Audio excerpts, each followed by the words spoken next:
visitor. You are about to embark on a journey of discovery through the rich and fascinating history of classical Greece. You'll become fully immersed in the painstakingly detailed world built for Assassin's Creed Odyssey, which you are free to explore at your own pace, without any danger or time pressure. For a directed experience, take one of the many guided tours curated by prominent historians and archaeologists. Along the way, exchange words with some of Greece's most famous historical persons. The classical Greece you are about to explore is at the peak of its glory. This period is synonymous with grand accomplishments of the physical and the mental. Architectural marvels which still stand today dot its landscape, while towering achievements in philosophy, political systems, and art still influence our modern society in profound ways. We hope you become engrossed in the dazzling riches of ancient Greece and welcome you to your visit.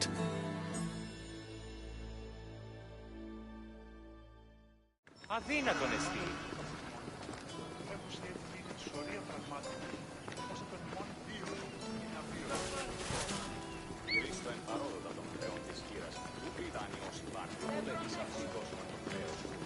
Πού καλυθές τούτο εστί?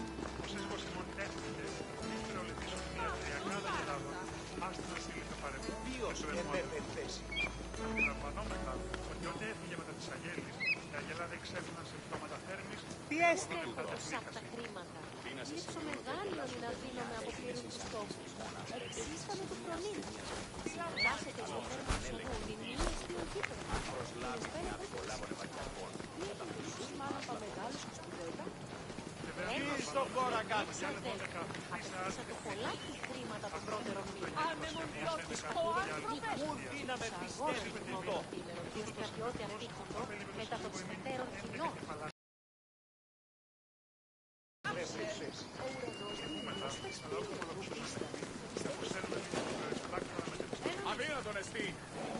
Greetings, wanderer, and welcome to the Acropolis, the shining jewel of Athens.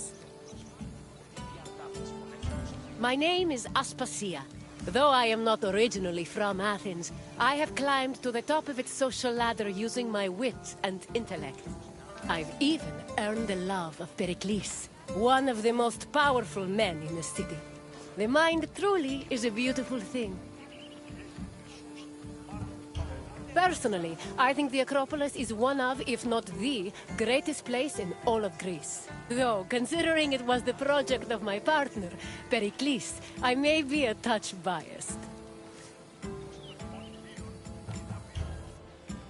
The Acropolis of Athens is a bastion of art and culture worthy of the gods themselves. Within this citadel, you will find many important sacred buildings, as well as some of the most magnificent art in all of Greece. You are in for a very enlightening visit. When you're done, come find me, and we can discuss the things you have seen. Farewell for now.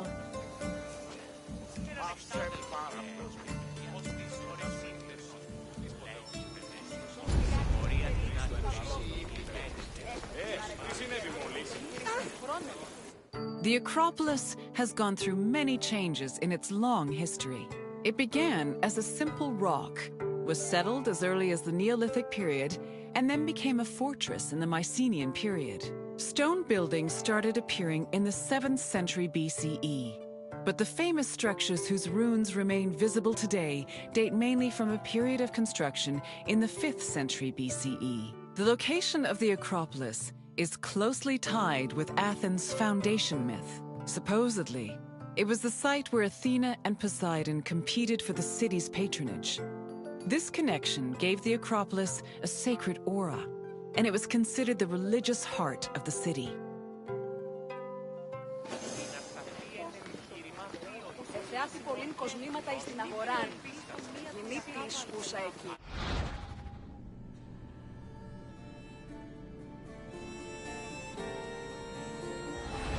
Τι δόλιο της κατανοής.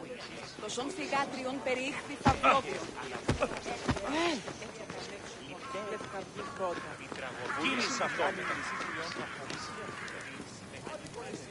The Temple of Athena Nike was built on the remains of old fortifications from the Mycenaean era.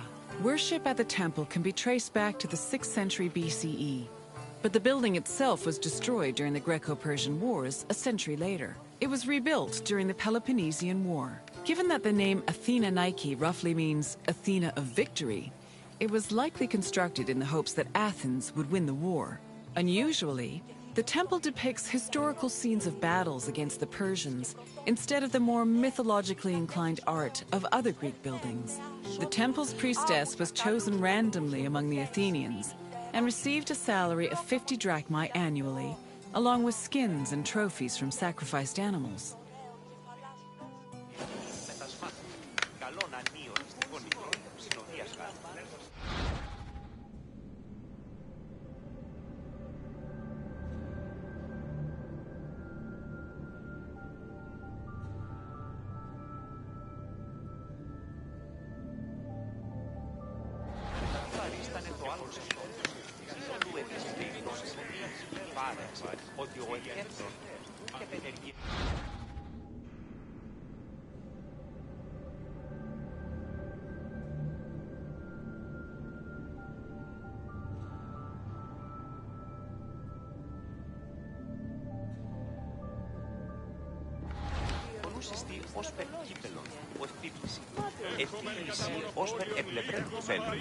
The Acropolis was built up over a long period, due in no small part to its partial destruction during the Greco-Persian Wars.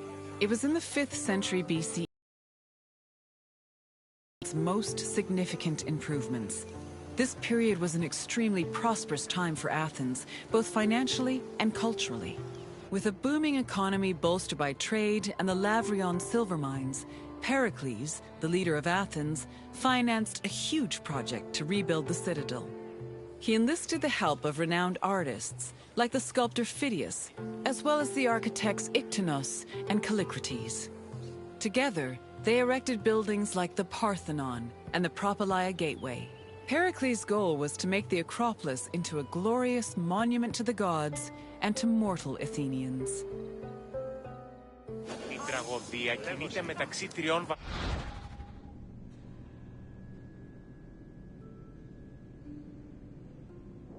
μετά τι παρίστανε το άλγος αυτόν. Πού αλλού ευρίσκεται η γνώση η μη πάρεξη ότι ο εκέφρον ούκ επενεργεί επικλαστών και οδηγμών.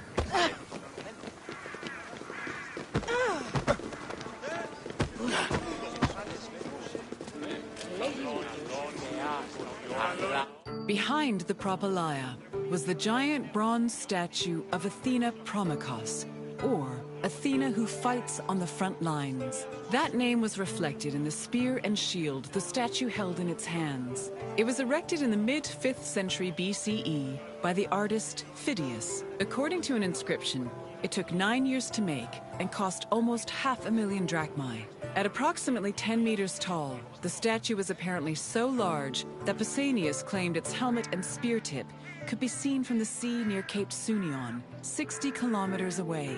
The ornamentation on the statue's shield was engraved by the metalsmith Nis.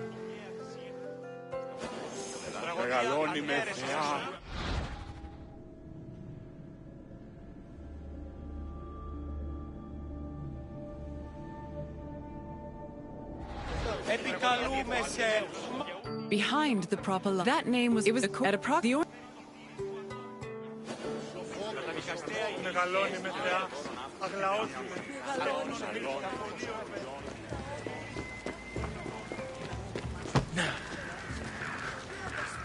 The Aerophoroi were young girls between the ages of 7 and 11 who were in charge of special rites.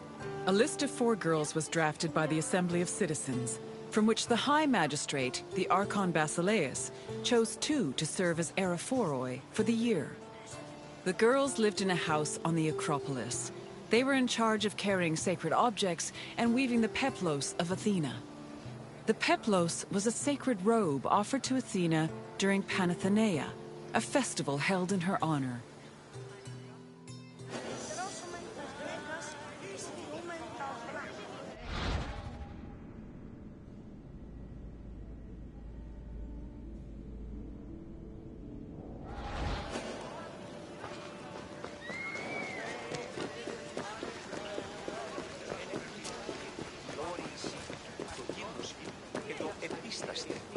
Ο γιος μου παρέα διάσταση. The Erechtheion was an atypical temple. It was dedicated not only to Athena Polias, but also to Kekrops, the mythical founder of Athens, his son Erechtheos, and even Poseidon, the sea god who challenged Athena for possession of the city. The temple was divided into sections. The eastern part housed a statue dedicated to Athena, while the western section jointly belonged to Poseidon and Erechtheos. Meanwhile, King Kekrop's grave was believed to be under the caryatid porch. Under the temple was a crypt that was said to contain the sacred snakes of Athena. The snakes may have had a sweet tooth because the priestesses of Athena allegedly fed them honey cakes.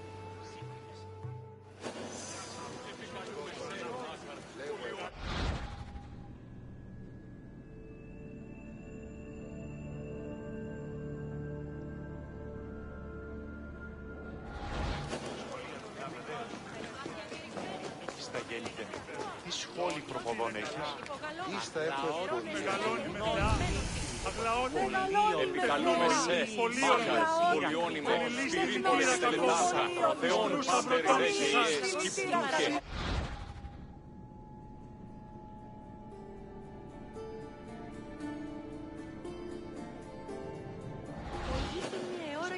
εξ αυτών εις το πρόχειρον. Γιατί επικαλούμε σε μάχαρ, πολιώνυμε, πυρήνολες και Και στην Ισπουδαία, ο αιμός παντού.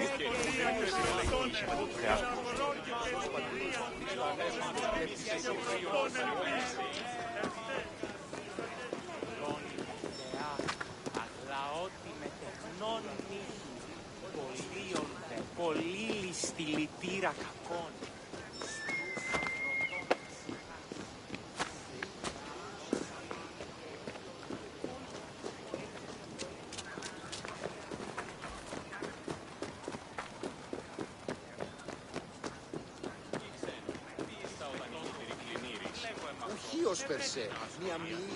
The Parthenon is one of the most well-known buildings in the world and an enduring symbol of ancient Greek civilization.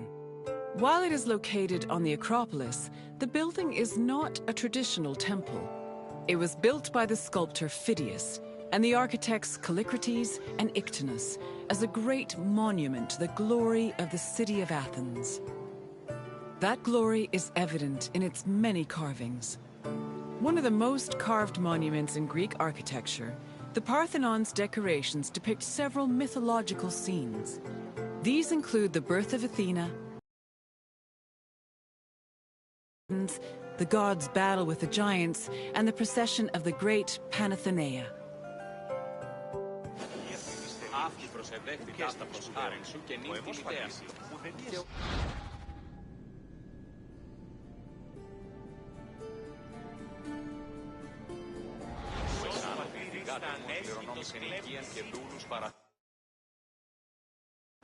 Όποτε απεπειράτη λέγον είναι περσικόνη πάρη. Είναι ρήτρα.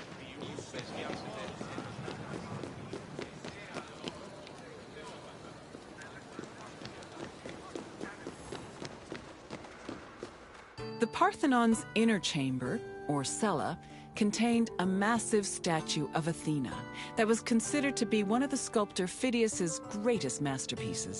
The statue was chryselephantine, a combination of gold and ivory. To justify the steep cost of its construction, Pericles told Athenians that the statue was a gold reserve which could be disassembled in times of economic distress. The cella also allegedly contained a pool whose main purpose was to control the room's humidity, which helped preserve the statue's ivory.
Αγαλώνυμε και πολιόλυμε.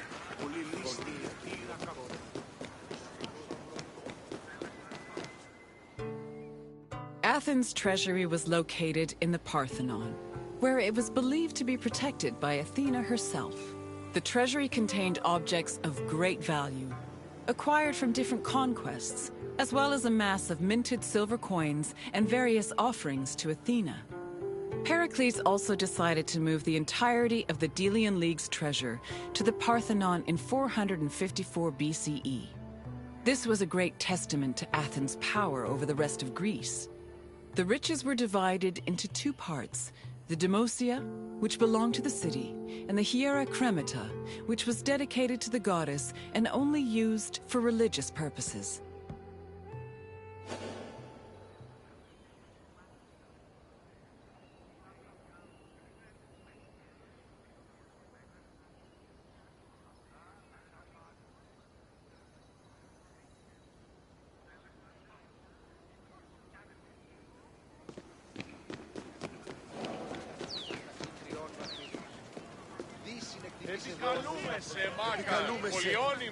And what did you think of the Acropolis?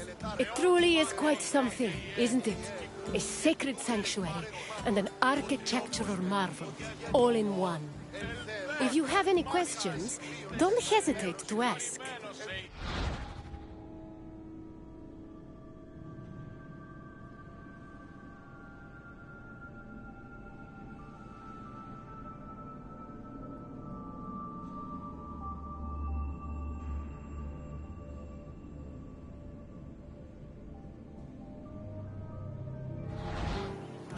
You're confident enough for a test? Very well. Let us see how much you know. Which two gods competed for Athens' patronage?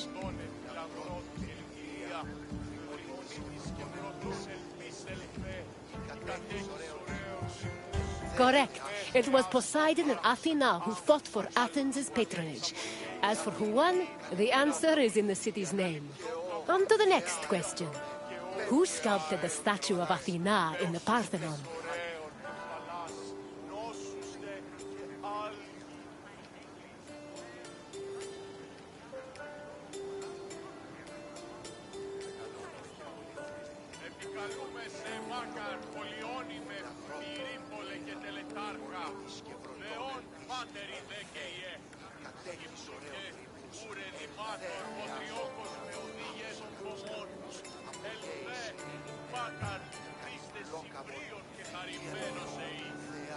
Praxiteles sculpted a marble statue of Artemis that stood in the Vravronion.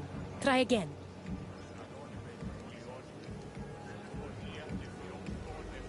Correct. The renowned sculptor Phidias made the statue, which was considered one of his masterpieces.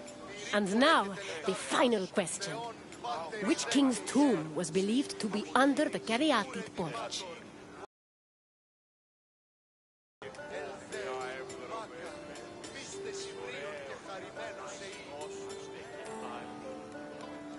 Leonidas was a Spartan king. He would not have been buried in Athens. Try again.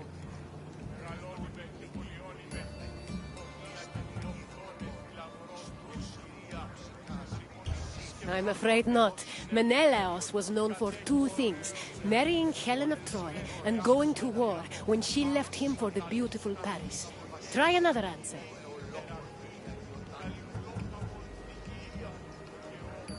That is correct. Cecrops was the mythological first king of Athens, and his tomb was said to be under the Erechtheion. It seems you know much about this place. Well done, wanderer.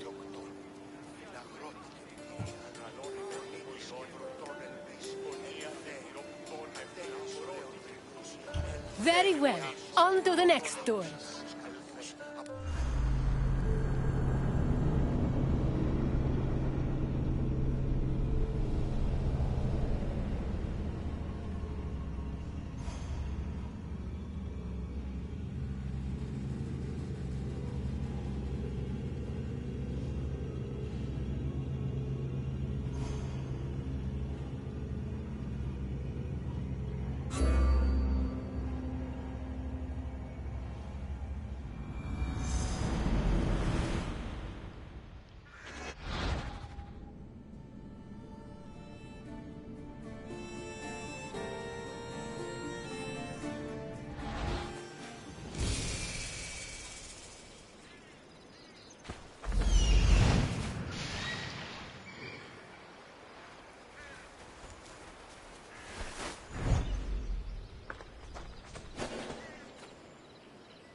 Welcome, traveler, to the ruins of Mykine. My name is Herodotus, and I am a traveler from Halicarnassus. I retrace the cause of various events, such as wars and great calamities. I describe what I see and record what I'm told, all with the aim of providing a better understanding of why these things occur. Look for me to introduce you to many sights. It is humbling to stand in the remnants of such a great civilization. Looking at these ruins, I am reminded that the past is never as far behind us as we think. These are the ruins of Mykine, center of the old Mykinian civilization. It was home to great warriors and heroes. In many ways, places like Athens and Sparta stand on the shoulders of its accomplishments. This tour will take you through its ruins and introduce you to its most important monuments, revealing its history in the process. I hope you enjoy yourself. I'll be waiting for you at the end of your visit.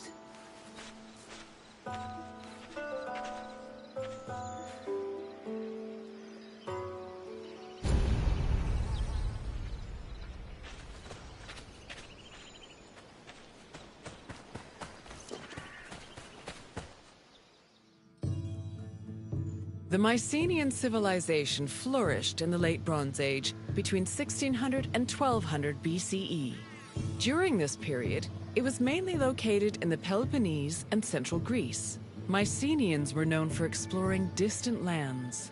Notably, they battled the Hittite allied city of Walusa in a conflict that was believed to be the inspiration for Homer's Trojan War. But the Mycenaean people didn't only travel to fight. They learned much from their neighbors, the Minoans of Crete, such as how to write syllabic script on clay tablets. Such tablets provide evidence that Mycenaeans spoke an early form of Greek. They also tell of how great Mycenaean kings ruled over their warriors from opulent palaces in places like Mycenae, Thebes, and Knossos.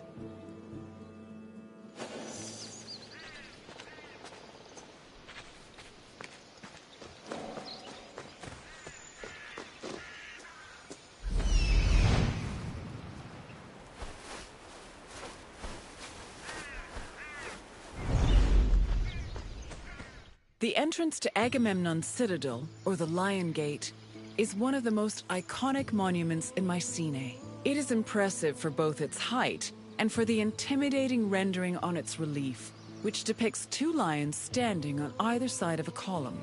Unfortunately, the lions' heads, which were presumably made of a precious metal or higher quality stone, have been lost to time. The gate was most likely meant to greet a triumphant king returning home from successful military campaigns and to awe foreign visitors.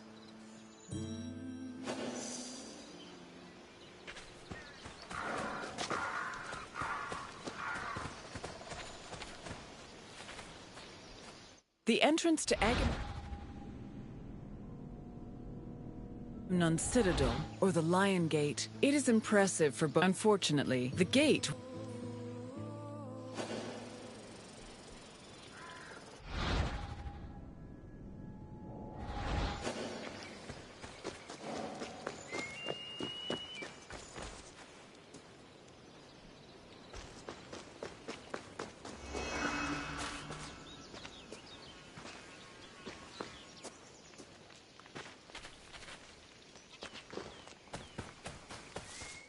When these shafts were discovered by archaeologist Heinrich Schliemann in 1876, he believed the 6 gold-filled graves to be connected with the family of the great king Agamemnon, even going so far as to proclaim a gold mask he found within to be the death mask of Agamemnon.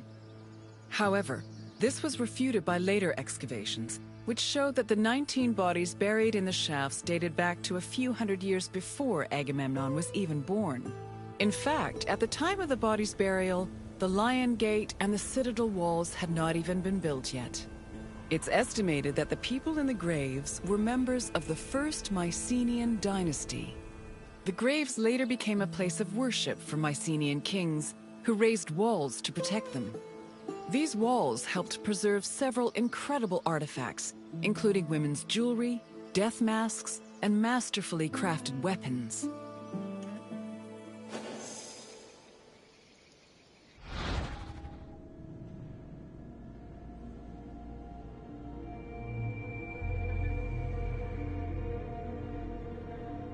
When these shafts were discovered by archaeologist Heinrich Schliemann in 1876, he believed the 6 gold-filled graves to be connected with the family of the great king Agamemnon, even going so far as to proclaim a gold mask he found within to be the death mask of Agamemnon. However, this was refuted by later excavations, which showed that the 19 bodies bear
By 1250 BCE, Mycenae was at the height of its power, and its living quarters and workshops were numerous. Houses were built everywhere, from the top of the palace's hill near the king's residence, to the slopes and terraces within the walls, to the nearby hills outside the citadel. At one point, the citadel's walls even had to be enlarged to make room for more quarters. The people who lived inside the citadel were those with high status in either the military, religious, or administrative sectors of the kingdom. This is reflected by the ceramic and metal vessels inside the houses, as well as their painted plastered walls.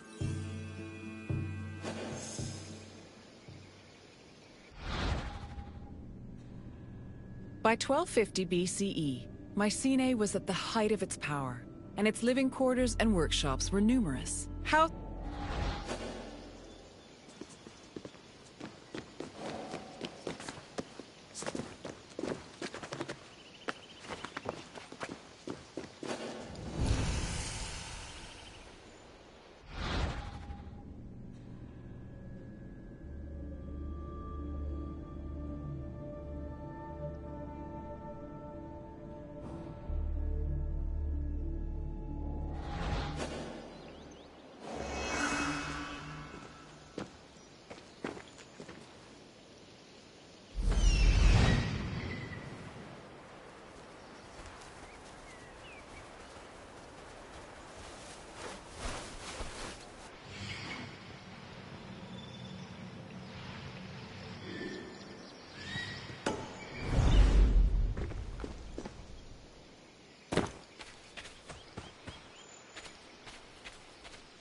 travelers seeking an audience with the king would have first ascended a steep ramp from the Lion Gate to the Citadel's summit. Here, they would have walked into the palatial complex through a grand entrance called the Propylon.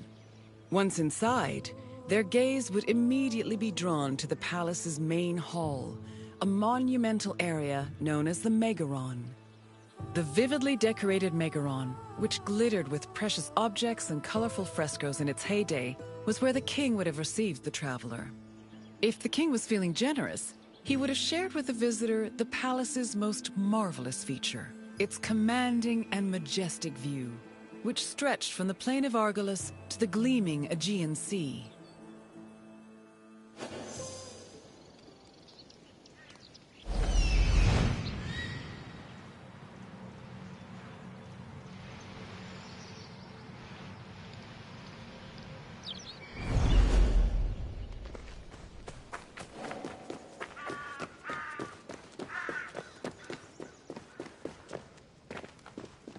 It was in this palace where a legendary Mycenaean king like Agamemnon would have held court. According to Homer and other poets, Agamemnon led the Greeks in the sack of Troy.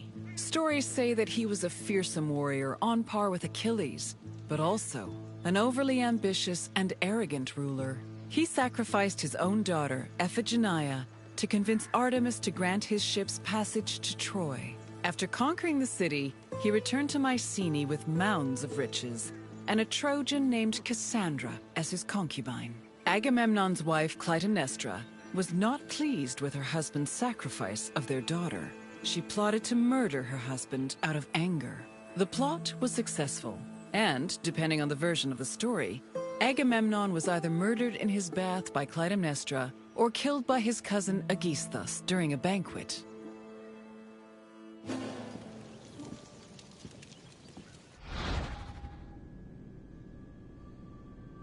It was in this palace where a legendary Mycenaean king like Agamemnon would have held court. According to Homer and other poets, Agamemnon led the Greeks in the sack of Troy. Stories say that he was a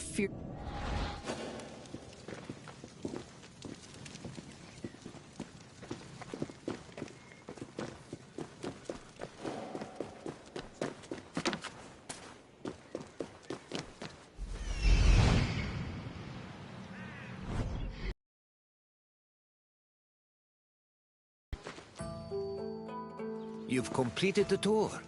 I trust it was an eye-opening experience. Though it did not last, Mycenae was a sort of precursor to what would eventually become the Greek civilization we know today. It's important we remember them, if only to avoid repeating their mistakes. Now, what else would you like to do?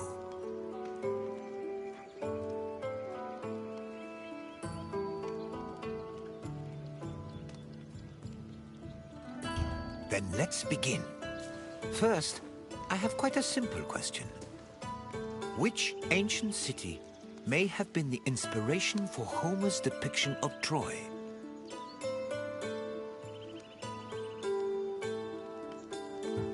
No, the Meginians who were at war with Troy in the first place.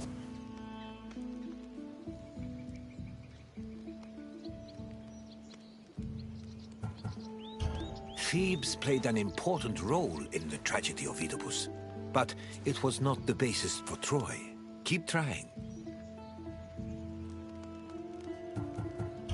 Knossos was the supposed site of the legendary Minotaur, but it did not inspire Troy, although I am certain the Trojans wished they had a Minotaur on their side during the war. Either way, try again.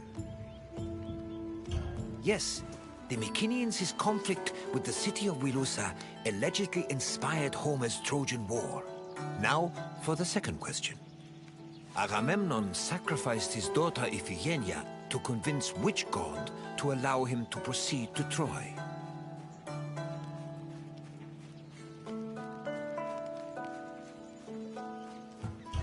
Agamemnon did not sacrifice his daughter to Athena. In fact, Athena supported the war with Troy, so such a sacrifice would have been senseless. Keep trying. No, Agamemnon's sacrifice did not appeal to Apollo. Try again. True, Ares was the god of war, but Agamemnon did not sacrifice his daughter to him. Try a different answer. Yes, Agamemnon sacrificed Iphigenia to reconcile with Artemis, who then allowed his ships to pass to Troy. Now, one last question. What was the name of Agamemnon's Trojan concubine?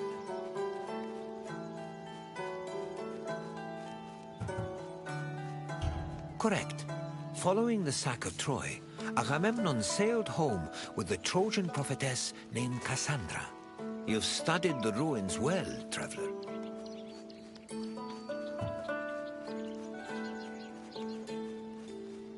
I appreciate your desire for more knowledge.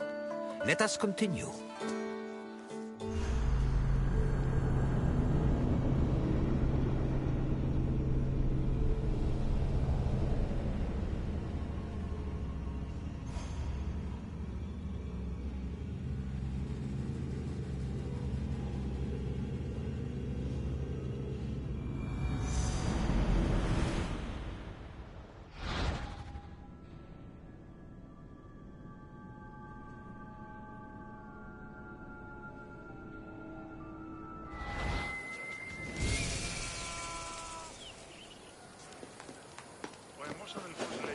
Κοσμήματα δυνάμενος φέρει εις το άθλιον τιμίεντα, αλλά εμπόρου δείτε η μεταπράττου να πωλήσει.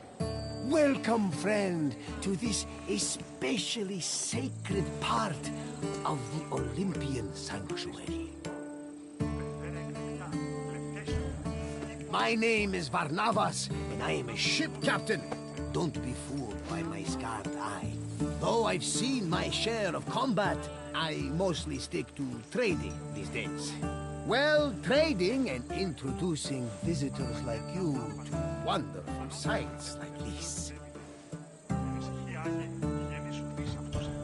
This place is practically vibrating with divine energy. I feel like if I look over my shoulder right now, Zeus will be staring back at me.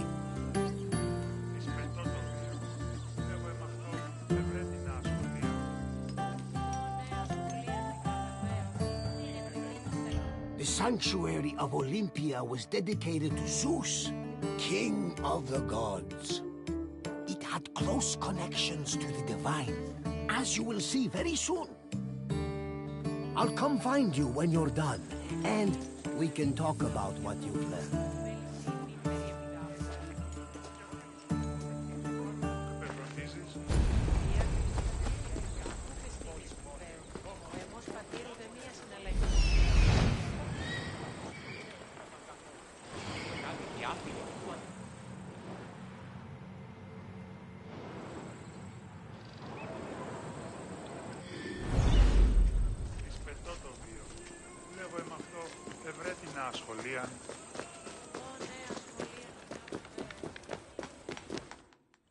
This workshop was built for the renowned sculptor Phidias after his work on the Acropolis of Athens.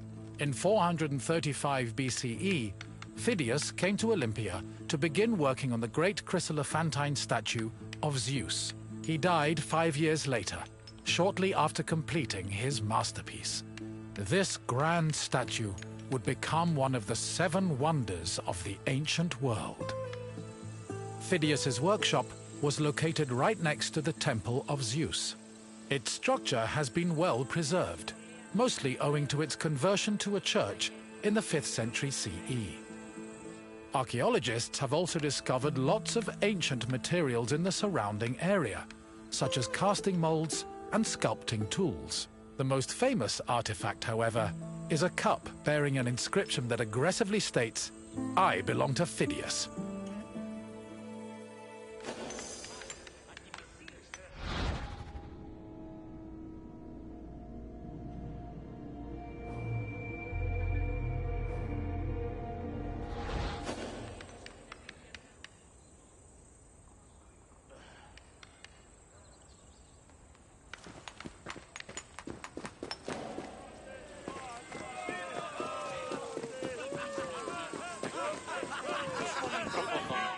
On the 5th and final day of the Olympic Games, victors attended a ceremony where they were crowned with olive wreaths and showered in flowers.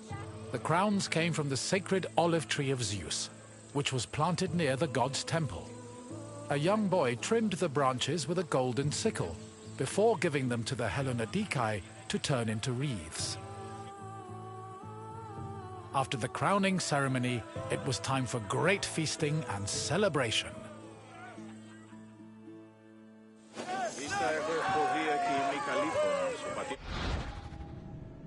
On the fifth and final day of the Olympic Games, victors attended a ceremony where they were crowned with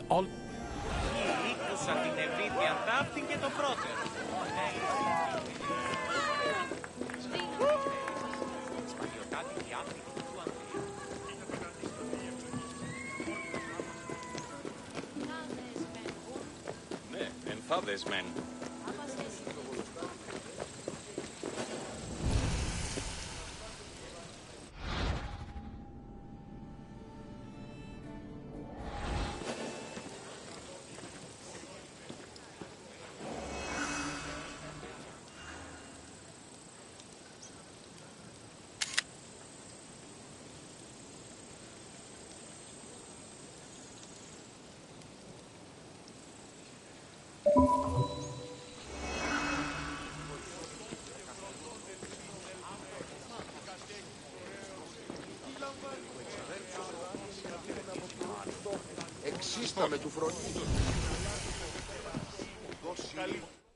Pelops was both a legendary Greek hero and the mythical founder of the Olympic Games. According to legend, Pelops fell in love with the beautiful Hippodamia. Her father, Oenomaus, the king of Pisa, disapproved of their union.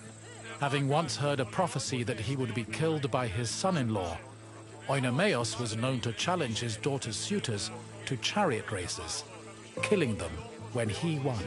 Still, Pelops was determined to win Hippodamia's heart.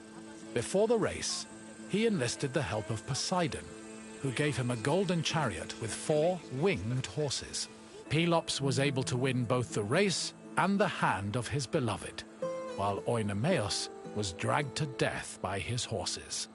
The start of this famous race was depicted on the eastern pediment of the Temple of Zeus. Μεγαλώνει με θεά, αγλαότιμε, τεχνών μύτην, πολύολβο. Ιστρούς αβρωτών ψυχάς. Σύ θεά, δώσ' ειρήνην πολύολβων και κόρον διηγιίαν. Pelops, having once before Pelops,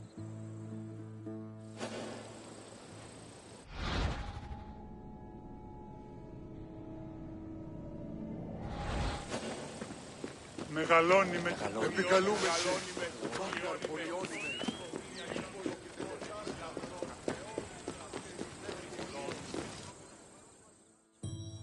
The Heraion was a temple dedicated to Hera. It is one of the oldest temples in the sanctuary, dating back to approximately 590 BCE. The structure included columns painted with images of women who won the Heraia, an athletic competition made up of running events. Every 4 years, 16 women were chosen to make a veil dedicated to Hera. These women also organized the competition, though they did not compete in it. The Heraia was unique for its focus on female athletes, in contrast to the male-exclusive Olympic Games.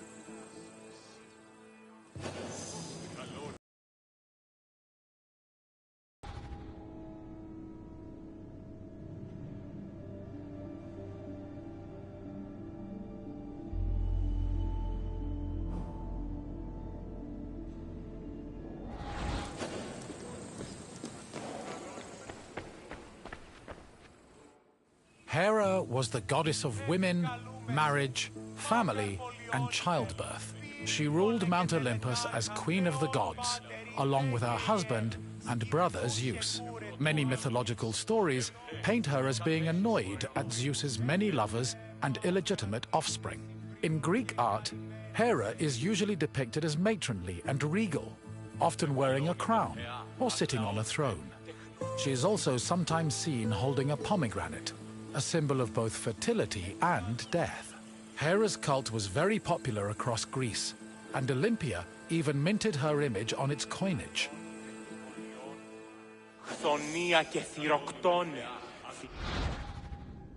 Hera was the goddess of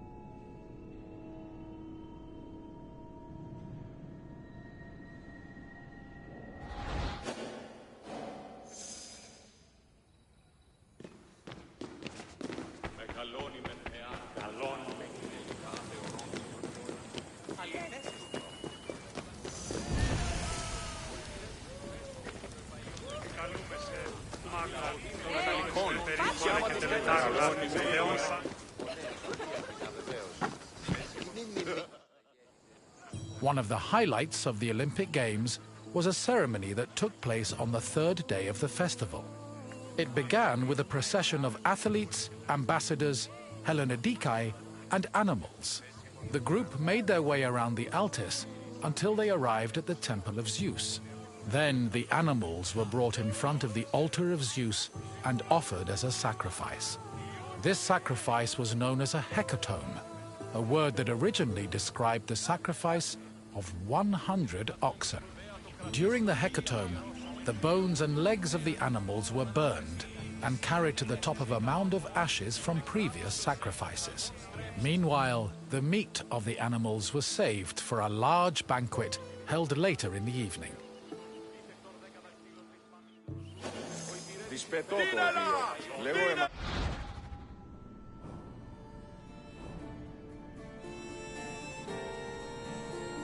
Νέα σχολεία κοινά βεβαίως.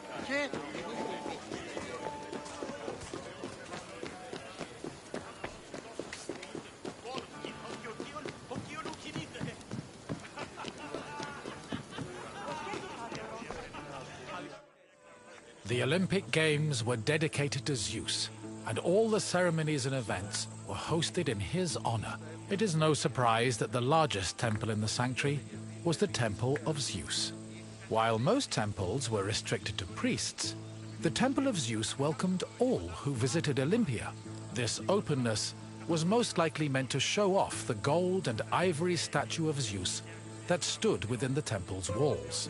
The building also featured art depicting both versions of the Olympic festival's founding myth.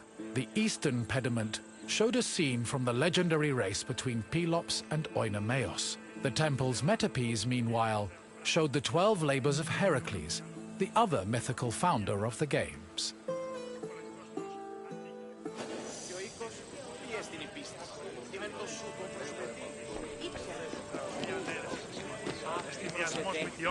Είναι να κλονίσει την ισορροπία του πνεύματος. Τας γυναίκας δι' απέχεστε ποροτάφτης, το αυτό και της δούλης. Τους νέους διδάσκε.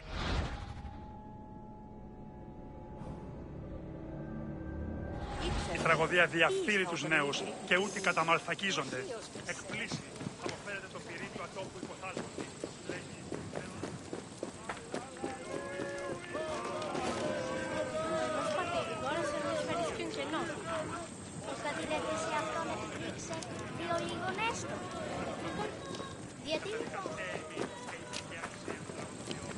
Τραγωδοποιός έστι κλέπτης, πως για τον υποκριτών κλέπτη την χάρη σου έλειψη. Κύκλο αυτών των τραγωδών εξαφορούν δίχως.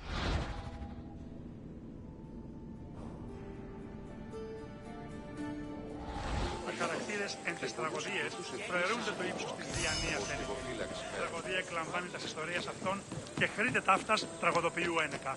Ούτως, πού κατημιμείται τα σπουδαίας αξίας των ιστοριών.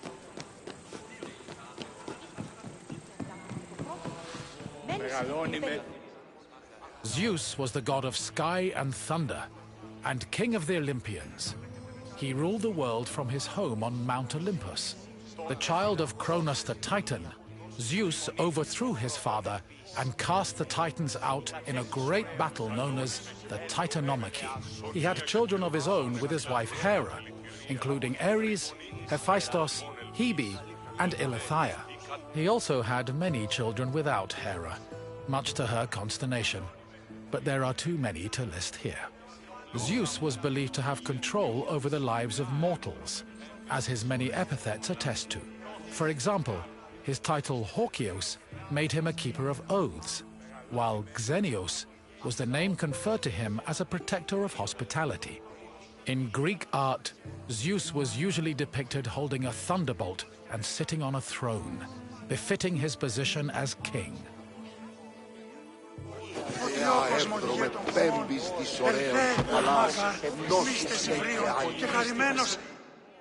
The child of Cronus the Titan, he had children, for example,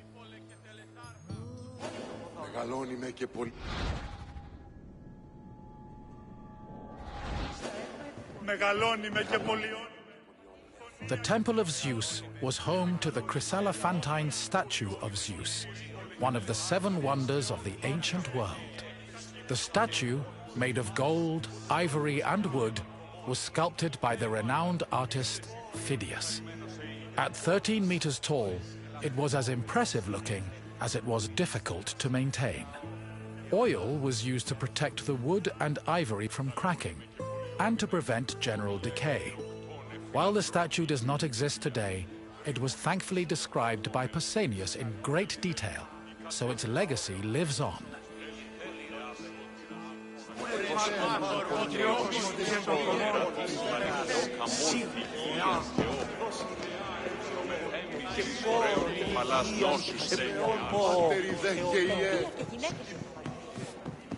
Εμφάδες μεν γουν. Ήξερα όταν η μικρή κουκκίνη.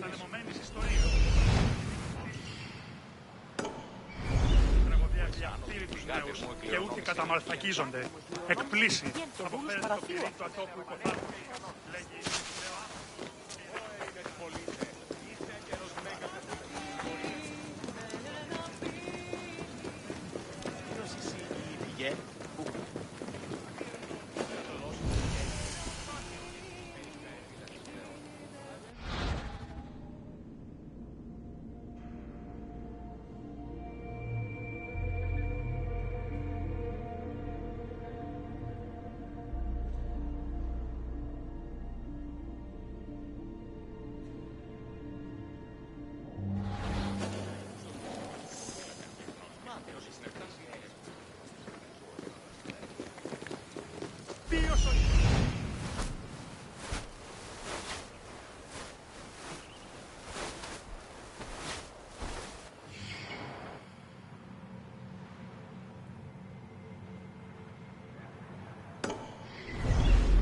Ούν δύναμε πιστεύει τούτο.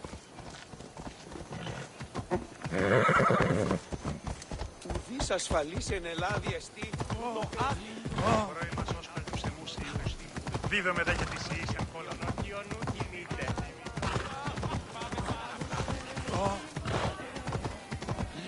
Αλήθεια.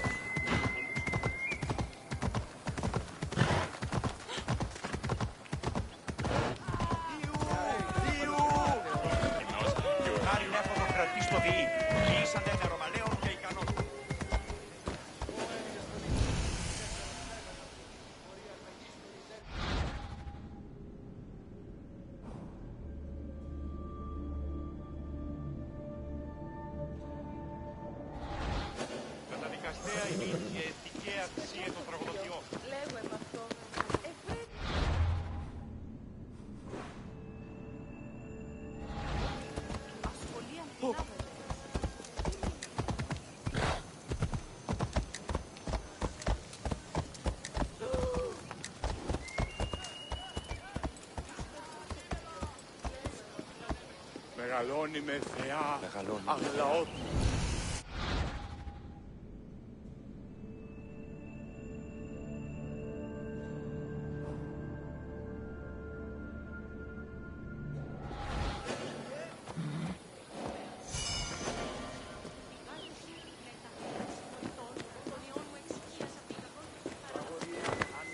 Μεγαλώνει με και πολιώνει.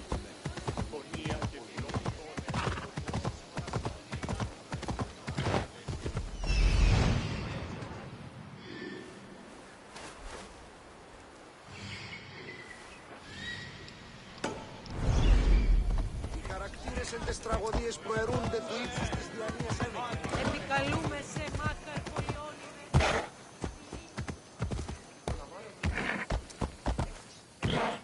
Μάλλον το είμαι αυτό. Έχω τόσα αυτά χρήματα. Την αδελφή μου ζωγραφή της σήμερα.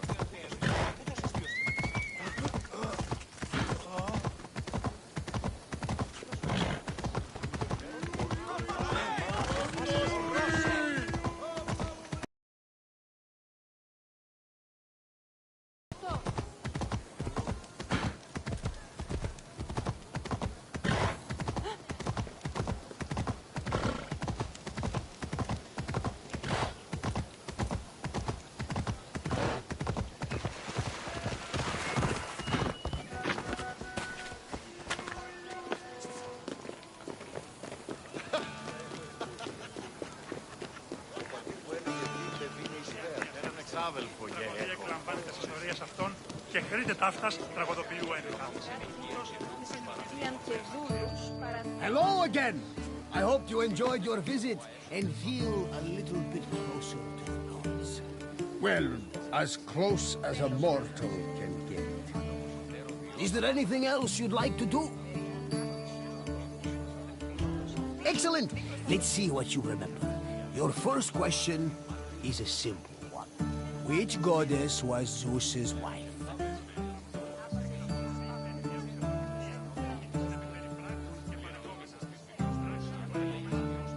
Athena was the goddess of wisdom. She was Zeus's daughter, not his wife.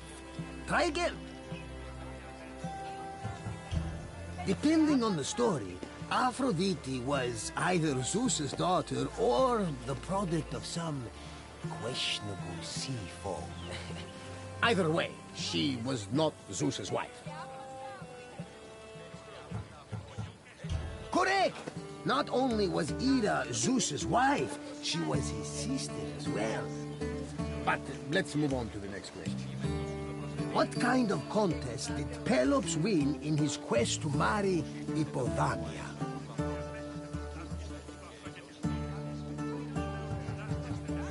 What kind of contest did Pelops win in his quest to marry Hippodamia?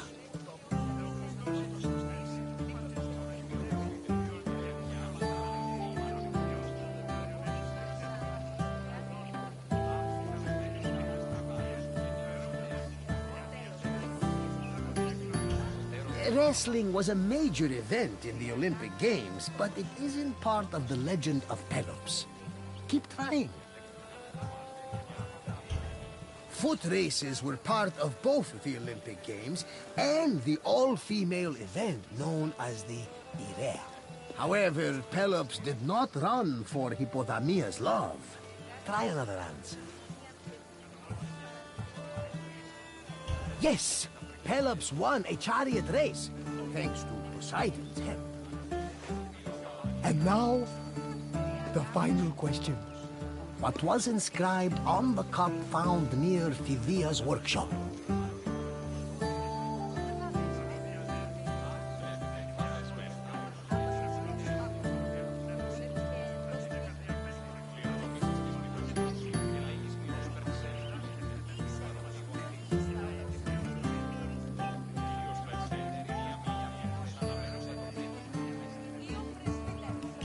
Correct! Apparently, Phidias was very possessive of his things. Perhaps someone from the sanctuary kept stealing them. But I'm getting off track. Excellent work, friend! You honor the gods with your great wisdom.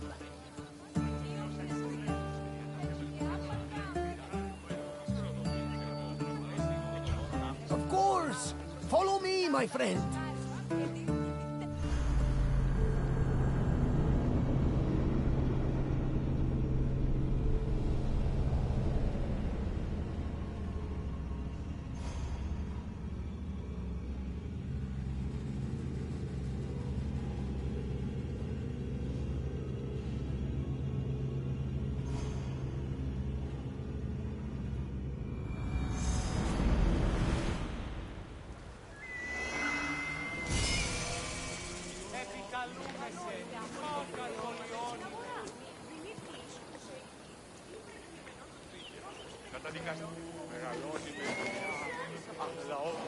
Greetings, wanderer, and welcome to the Agora of Athens.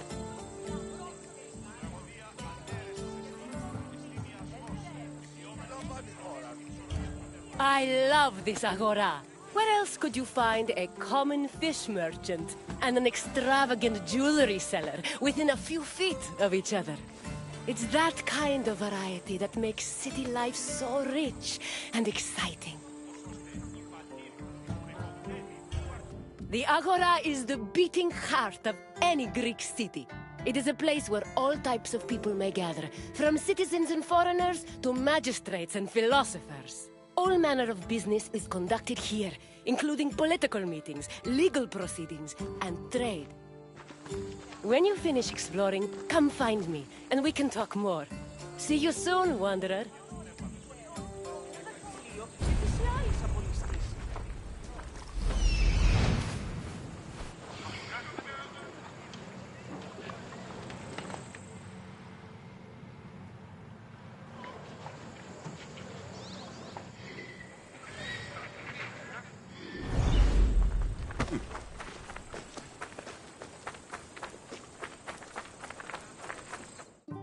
The Agora was the civic center of Athens, but it wasn't only frequented by politicians and city officials. The area housed a market where people could purchase food and other goods from merchants. It was also frequented by philosophers, who used the public space to establish schools and pass on their teachings to students. Religion had its place as well. Temples dedicated to Hephaestus and Apollo were located in the Agora, along with the altar of the 12 gods and the monument of the eponymous heroes.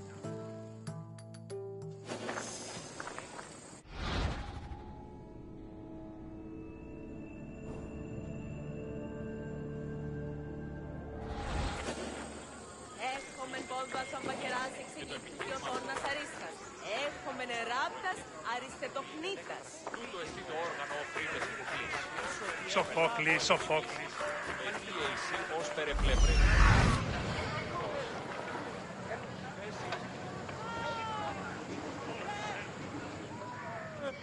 Δρόμεθα το παραδείγμα και τον έργο που γίνεται σε μεταλληφάνειας και το επιχείρημα.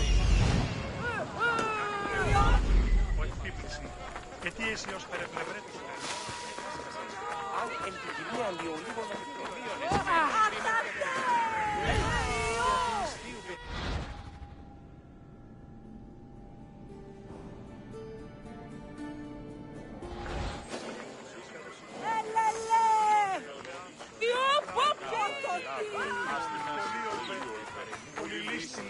κακών, ισρούς αυρωτών ψυχάς.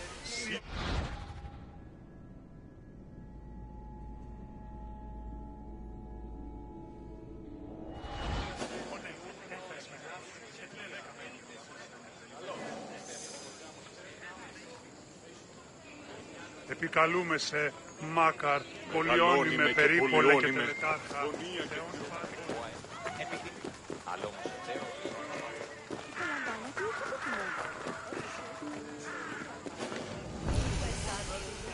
Μου εκκληρονόμησε ο σύγχρηστος, τα πρικόαες.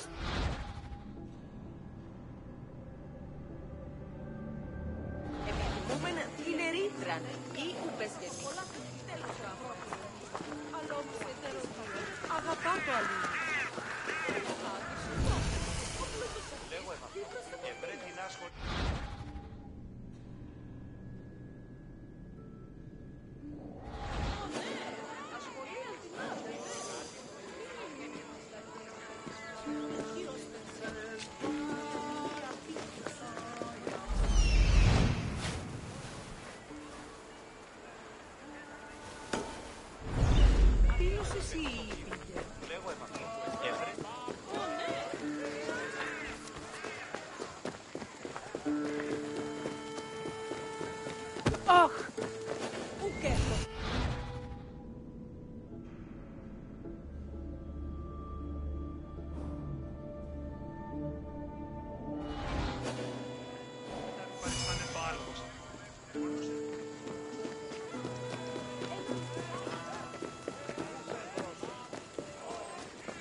συνεργαστείτε.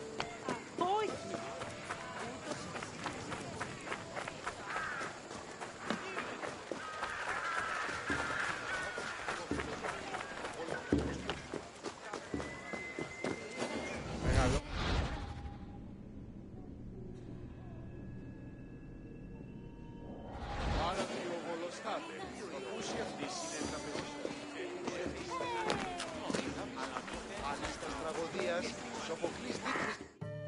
The painted stoa, or stoa poikile, derived its name from the panel paintings on its wall. The paintings were created in the 5th century BCE by famous artists like Polygnotus and depicted Greek military victories like the Battle of Marathon.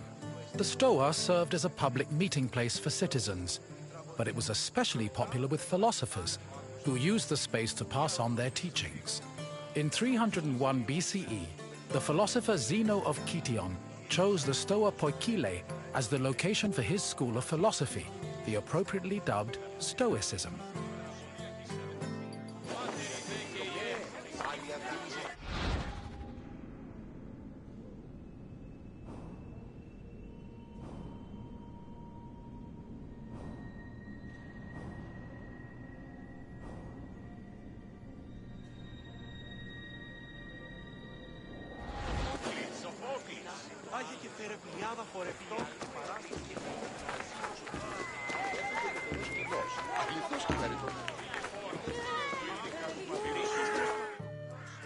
Trade in the agora was supervised by magistrates. There were 5 agoranomoi who kept order in the market, controlled the quality of goods, and collected market dues. This provided revenue to the city and helped pay the magistrates and those in charge of maintaining order. The market benefited everyone. Customers bought what they needed, merchants made their living, and city officials received the money they needed to keep the wheels of democracy turning.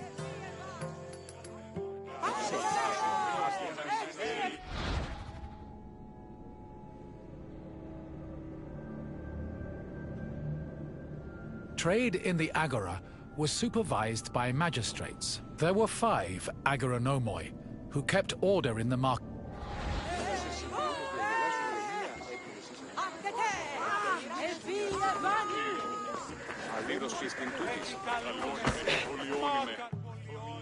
The original temple of Apollo Patrous was built around 535 BCE by Pisistratos, but was destroyed by the Persians during their invasion a few decades later.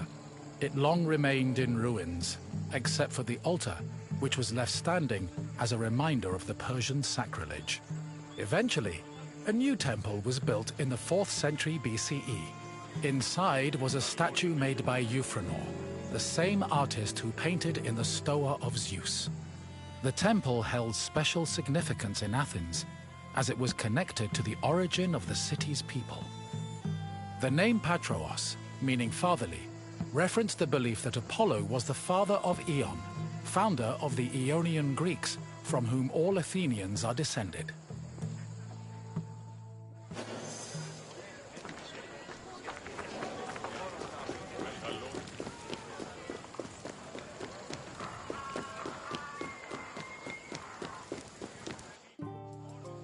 The Temple of Hephaestus overlooks the Agora from the Colonus Agoreus hill. Today it is one of the best preserved temples in Greece, owing to its conversion to a church in the Middle Ages. But while this transformation preserved the structure, it also damaged the surrounding sculptures. The temple was dedicated not only to Hephaestus, the god of metallurgy, but also to Athena Ergane, goddess of arts and crafts. Nearly every part of the Hephaestion was lavishly decorated with depictions of famous mythological events, like the labors of Theseus. The Theseus scenes gave the temple the nickname Thesion, a name that lives on today as a city district in Athens.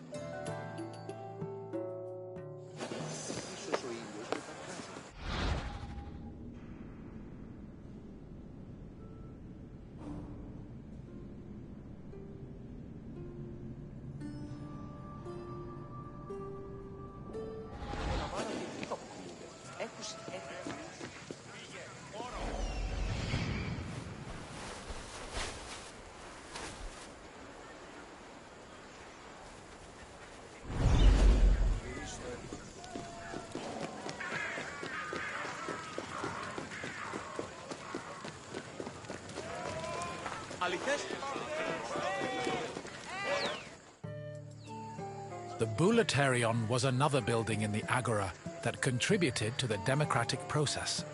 It housed the Athenian Council of Citizens, the Boulé. This council of 500 was composed of 50 members from each Greek tribe, all of whom served a one-year term. They were chosen by lot from among citizens over 30. Every month, one group of 50 was chosen to lead the Boulé's executive committee, the Prytaneis. The Prytaneis met every day of the month and called meetings of the full council in the Boulaterion, where they spent their time discussing bills.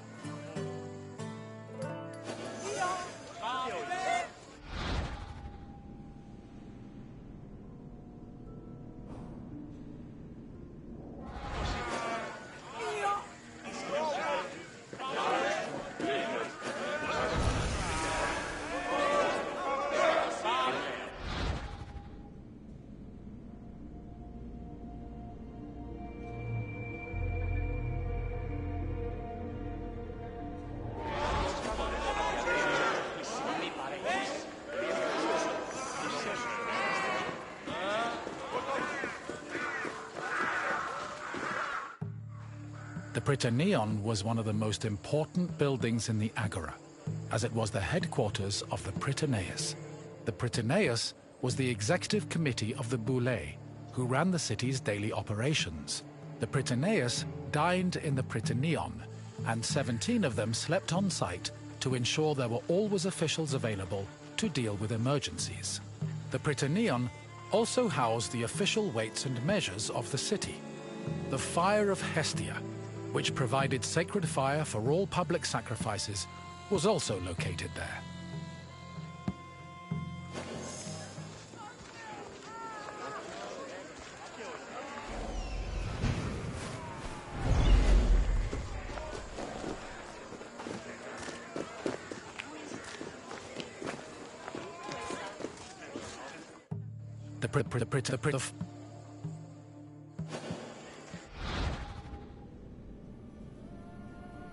The Prytaneon was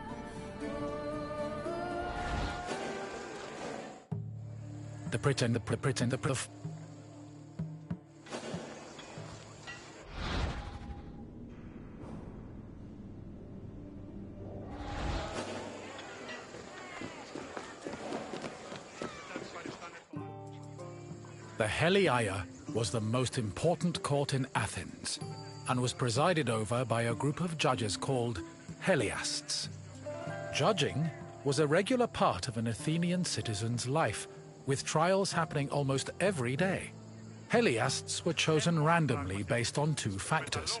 First, that they were on the official list of 6,000 potential Heliasts. Second, that they were present at court on the day of the trial. A stipend of 2 obols was established by Pericles to compensate for the loss of work while on Heliast duty, and also to encourage participation in the judiciary process.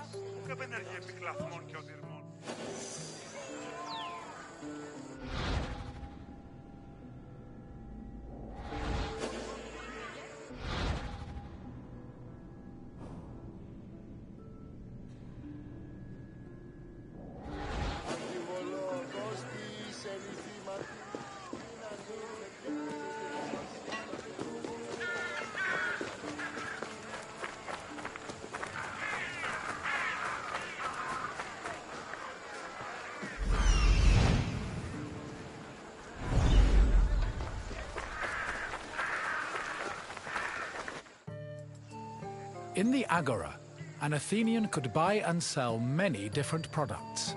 The permanent retail market was divided into sections according to the category of merchandise. Merchants and craftsmen who worked in the market could be citizens, foreigners. They sold everything from food and clothes to jewelry and slaves. With so much variety, competition was fierce, and that competition helped regulate the market's prices.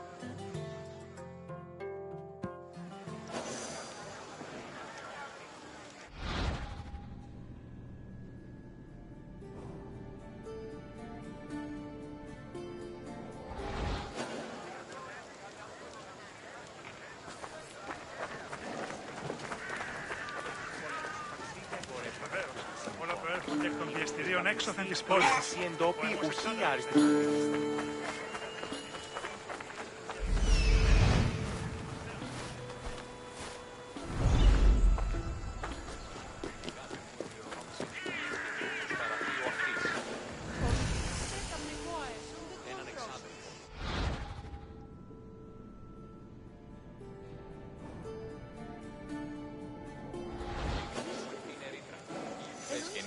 Τέλος γάμου έστε.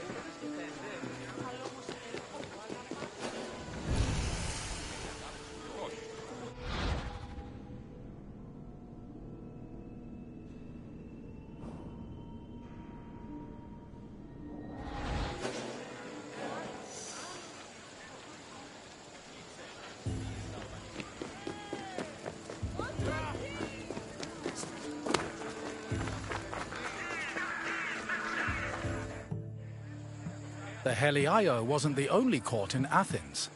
This other court was located next to the South Stoa. Historians believe it to be a court based on the discovery of a nearby box containing 7 bronze ballots.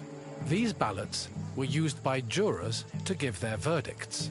The reason trials were so common in Athens might have been related to their democratic regime, which promoted the individual's right to demand reparations for injustice. However, not all legal matters were settled in this fashion. If a claim was small enough, it was settled individually by a magistrate. Public trials were reserved for more serious offenses, such as murder, theft, and political crimes.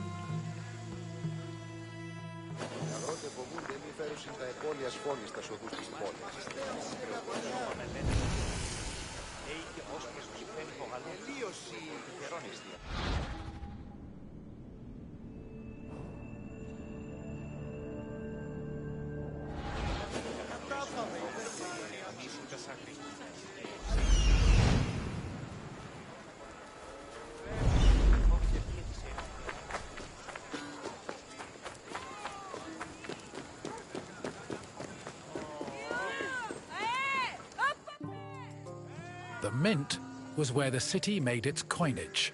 It is believed that Athens' mint was in the city's agora, as modern excavations have turned up small disc-shaped pieces of metal used to make coins. Much of the silver required for minting coinage came from the Lavrion silver mines. Athens was so dependent on the mines that when they lost them during the Peloponnesian War, the city was forced to melt down a gold statue of Athena to mint gold coins and avert a monetary crisis.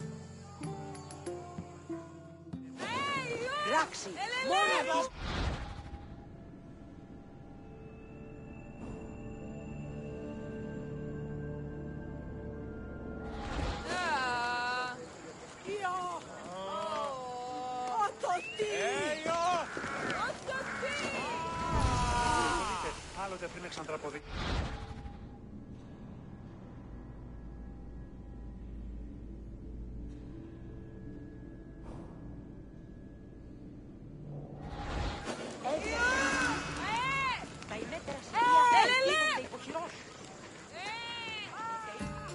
You have now experienced the Agora, following in the footsteps of countless Athenians before you.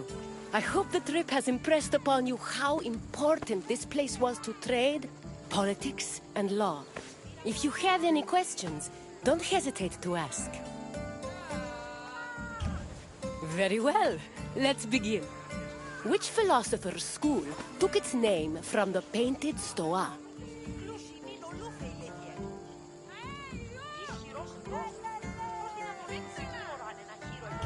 Socrates was one of the greatest minds in Greece, but there are no records of him teaching at the painted stoa.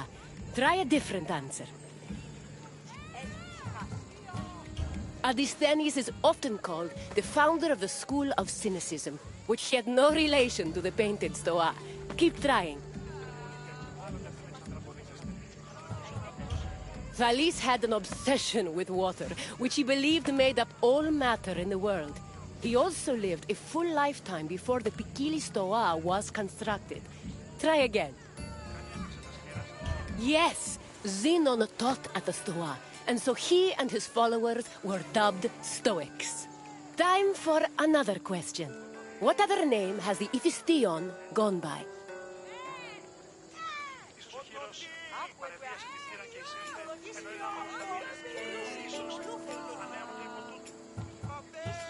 The Temple of Hephaestus depicted scenes from the labors of Heracles, but it was never known as the Heraklion. Try again. That is another building entirely, located on Athens' Acropolis. Try another answer. Correct. The name was inspired by the scenes showing the hero Theseus, which decorate the temple. Only one question left. When Athens lost the Lavrion silver mines during the Peloponnesian War, which statue did they melt down to mint new coins? Correct. The Athenians melted down a statue of Athena to mint gold coins. It's clear you are very familiar with the Agora of Athens. I'm impressed.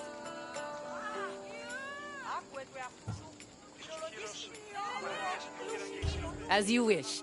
Let's see what else Greece has in store for you.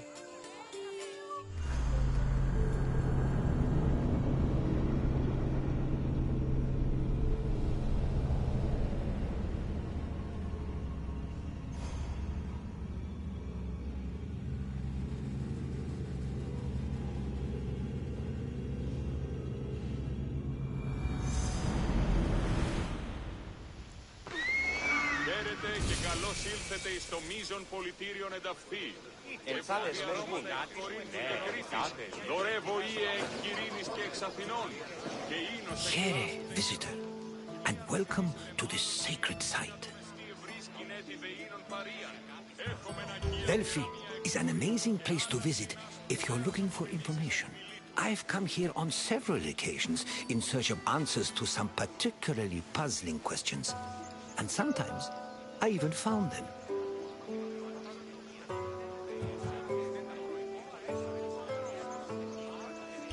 This is Delphi, home of the renowned oracle. Greeks considered it the navel of the world. Pilgrims and kings journeyed here from all over Greece and beyond, seeking advice from Apollo through the voice of his interpreter, Pythia. During your visit, you will experience the sanctuary through a pilgrim's eye and discover how important oracles and prophecies were to the people of Greece. Now, go off and begin your pilgrimage. I will be waiting for you at the end of your visit.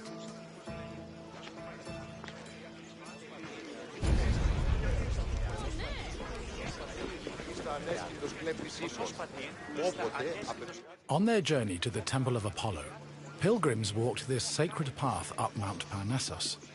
The summer sun beat down hot on their backs. Along the way, they took in the magnificent monuments, treasuries, and statues that adorned the road. These landmarks were tokens of people's reverence for the oracle's benevolence. All were dedicated to Apollo, and most were offered by cities to commemorate military victories. The monuments represented not only their donors' piety, but also their power and wealth. The sanctity of Delphi has endured to the present day, and visitors still take this very same route.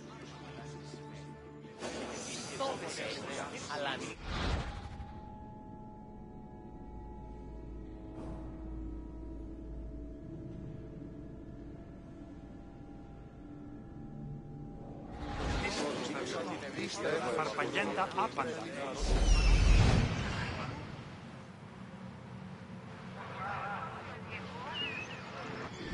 Σπεστό το βίο. Βλέπω με αυτό.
στα πανηγράτε ορότσι.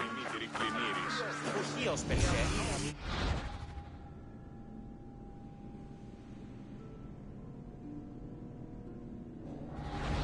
Ο πρεσβύτερος μας πέφτει άπαντα αφήνε μη. Τις χρεοδοτήσεις.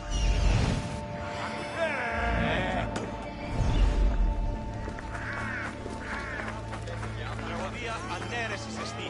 Εστί μοιασμός, αιτιόμενος είναι να κλονίσει την ισορροπία του πνεύματος. Τας γυναίκας διαδέχεστε.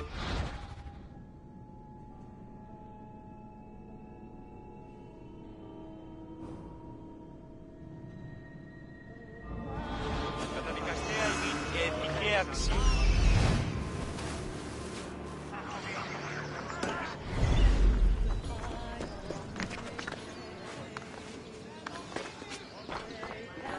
Καταδικαστέα η ηθική αξία των τραγωδοτιών. Τραγωδοτιός αρέστη κλέπτης, όχι για τον υποκρότο.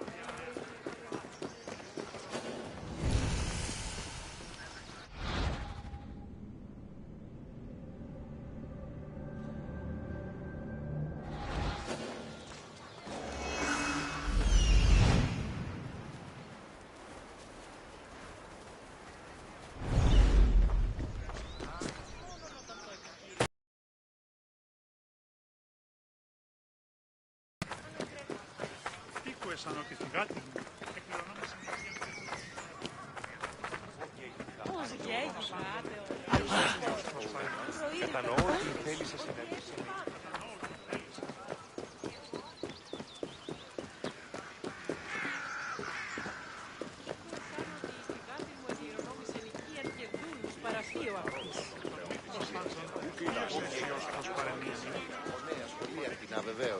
One of the most impressive dedications to Apollo came from the Cnidians, a Greek population that colonized the island of Lipari, north of Sicily. The story behind this dedication is notable. The Cnidians were at war with the Etruscans in the Tyrrhenian Sea.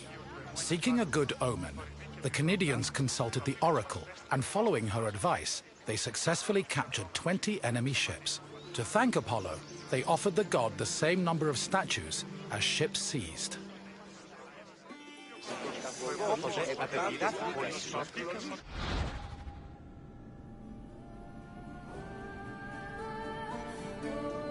Ο εμόσοδος λέει, κοσμήματα δυνάμενος,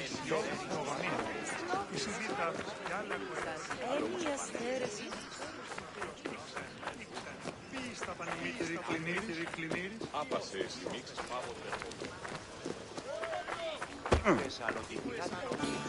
Next to the Naxian Sphinx stood a simple structure to display offerings from the Athenians, most of which were spoils of war.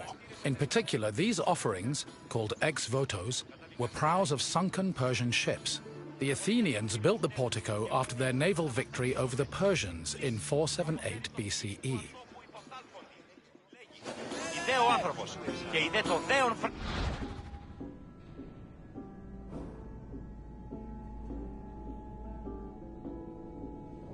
Οι χαρακτήρες αυτές τις τραγωδίες προαιρούνται του ύψους.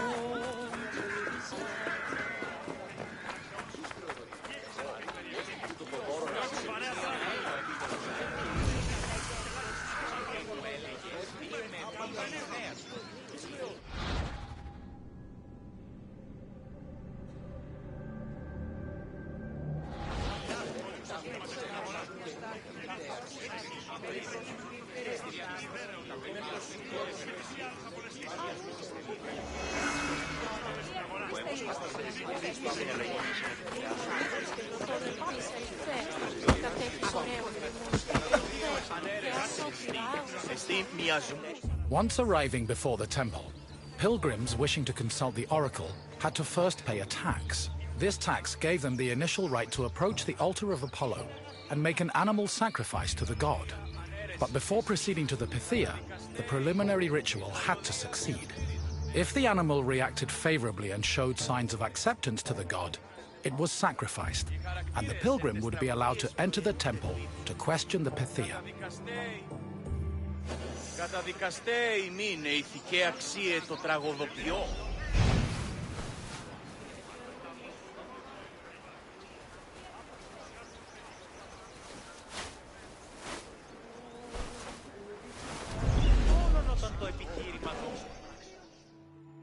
At last we arrive at the Temple of Apollo, where the oracle relayed her prophecies. The temple was the final destination of those seeking an audience with the Pythia, and its appearance matched the majesty of its purpose.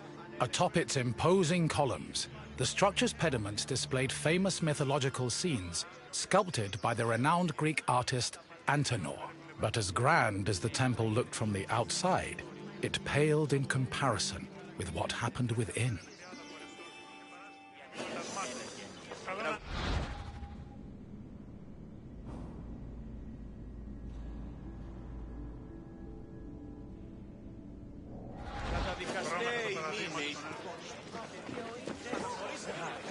Once arriving before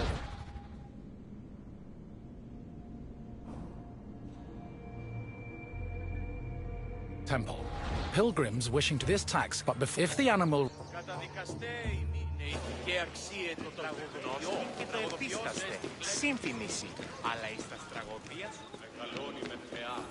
prophecies were given in the most restricted part of the temple, the Aditon, by a chaste woman known as the Pythia. Before delivering prophecies, she first purified herself with water, then burned laurel leaves and barley flour to begin the ritual. Finally, while seated on a tripod surrounded by offerings, the Pythia delivered Apollo's messages. Her words were often strange and indecipherable, and required further interpretation by the temple's priests. Despite much research, the exact causes of the oracle's behavior while prophesying are debated to this day.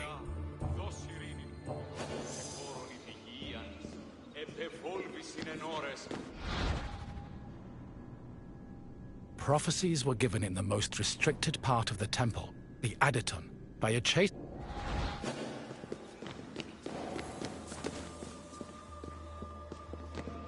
Myths say that while searching for an oracle who could impart their words to mortals, Apollo established a sanctuary on Mount Parnassus. Apollo took over this site by slaying its sinister guardian, the snake-like python.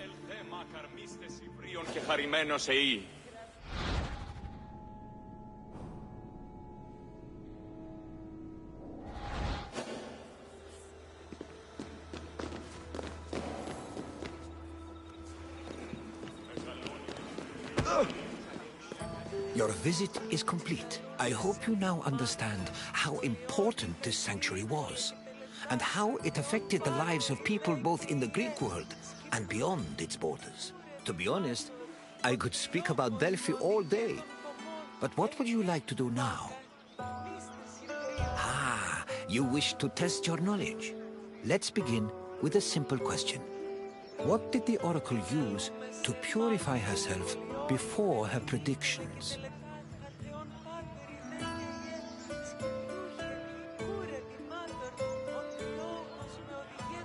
The Greeks used olive oil for things like meals and medicine, but it was not required to purify the oracle. Try again. While animal sacrifices were required to see the oracle, their blood was not used in the purification ritual. Try another answer. Correct. The oracle used water for purification. Time for another question. Which god was believed to speak through the oracle at Delphi?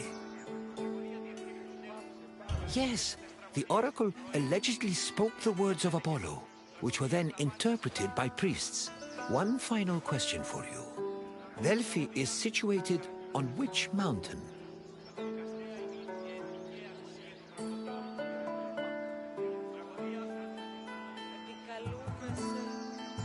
No. You may want to check a map. This mountain is known for being the supposed site of Heracles' death, but it was not close to Delphi. Correct. Delphi stood on the slope of Mount Parnassus. Well done, traveler. Your knowledge rivals that of the wisest philosophers. Of course. Follow me.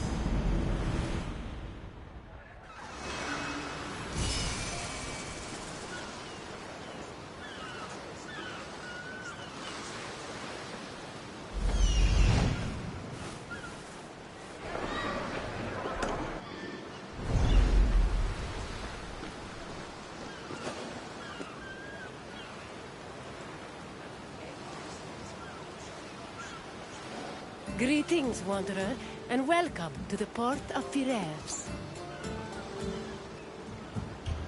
Piraeus is one of the busiest, most important ports in the Greek world. Money flows through here like a river that runs all the way to Athens. Acting as a port for Athens, Piraeus welcomed merchants, goods, and travelers from all over the world. It was a central part of Athens' economy, but it was also fortified enough to protect the city's considerable fleet. When you finish exploring the port, find me, and we will talk further.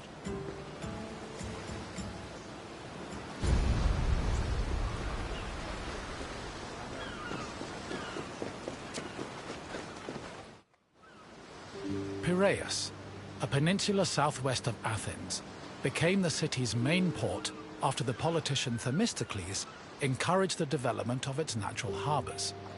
These developments led to the gradual abandonment of the older harbor of Phaleron. Piraeus's fortifications were further developed by Cimon and Pericles, along with the long walls, which ensured goods could still be moved during sieges. Piraeus was divided into three main sectors: the military port, the Emporion, and the residential area. By the 5th century BCE, it had become not only Athens' naval headquarters, but also the mercantile center of the Mediterranean.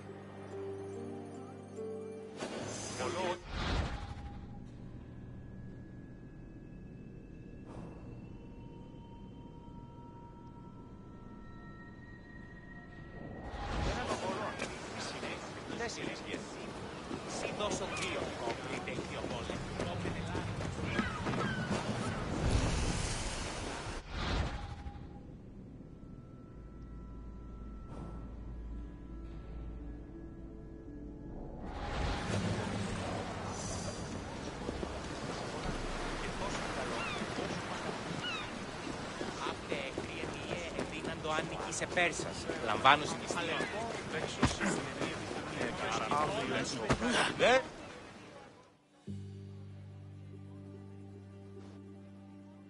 Piraeus's development during the 5th century BCE attracted a large population. Many craftsmen, merchants, bankers, sailors, and ship owners moved to the port in great numbers. The population was a mix of Greek citizens, foreign visitors, and immigrants, known as metics. The variety of the port's inhabitants gave Piraeus a cosmopolitan atmosphere. Most of the residents were involved in trade, but others worked on shipbuilding or in larger-scale industries like shield factories. Piraeus's commercial focus offered many opportunities for those seeking to increase their wealth and status. One such rags-to-riches tale is that of Passion, a slave who eventually became a citizen and earned a fortune thanks to his bank and his shield factory.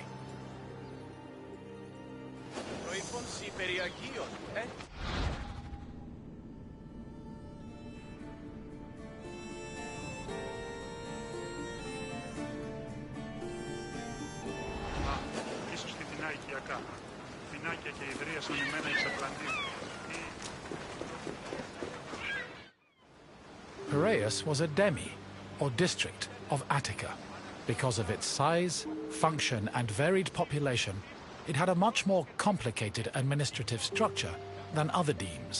Above all, Piraeus was closely monitored and controlled by the Athenian assembly due to its importance to the city. Within the port, there were two separate categories of trade: international trade, which took place in the Emporion, and retail trade as agora.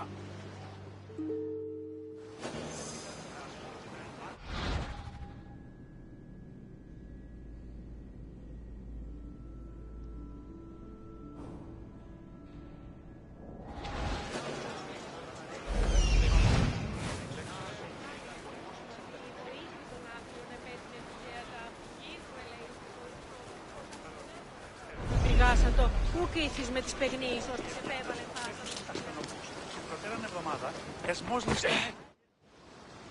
The Emporion was a commercial port, dedicated to trading goods from overseas. All international transactions were required to be made within its limits and needed to be exclusively wholesale. Elected magistrates managed all business and laws in the port. Meanwhile, port authorities known as epimelites oversaw trade and took care of the regulation of prices. This was an especially crucial duty, as the amount of supplies and goods could fluctuate wildly based on factors like bad harvests or lost cargo. Common products sold in the Emporion included vegetables, fruits, fish, leather, timber, marble, metal, weapons, and ceramics. According to Hermippos, Athens was also wealthy enough to afford the finest goods from all over the world, including figs from Rhodes, almonds from Thassos, oil from Samos, and wine from Chios. Taxes were collected on all merchandise that came into the Emporion, which provided Athens with a major source of income.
After arriving in the Emporion, merchants set up samples of their goods in a display area called the Deigma. This was where citizens and foreigners gathered to officially make their deals, and almost all merchandise that came into the Emporion was traded within the area. The Deigma was under constant supervision by magistrates, who negotiated price control with the importers. They would occasionally give special privileges to those who agreed to sell at lower prices. These privileges ranged from tax exemptions to specially reserved seating in the theater.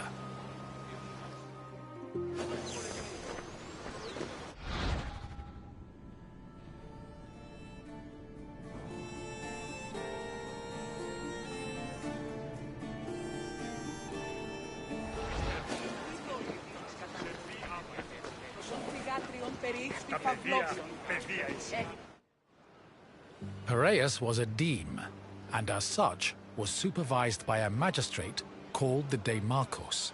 While most demarchoi were chosen locally within their deme, Piraeus was appointed directly by Athens, so the city could better monitor its commercial interests.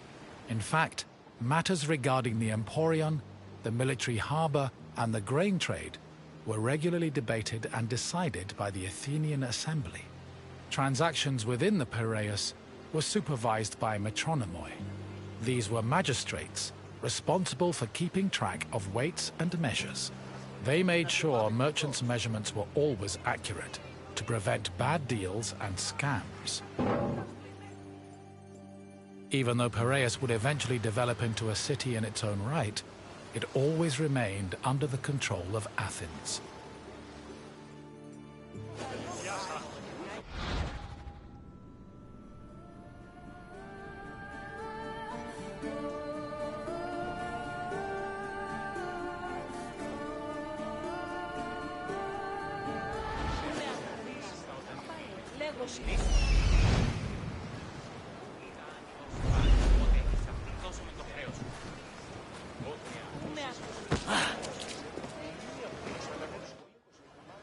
A commercial tax of 2%, or a pentecost, was placed on all cargo entering and leaving Piraeus.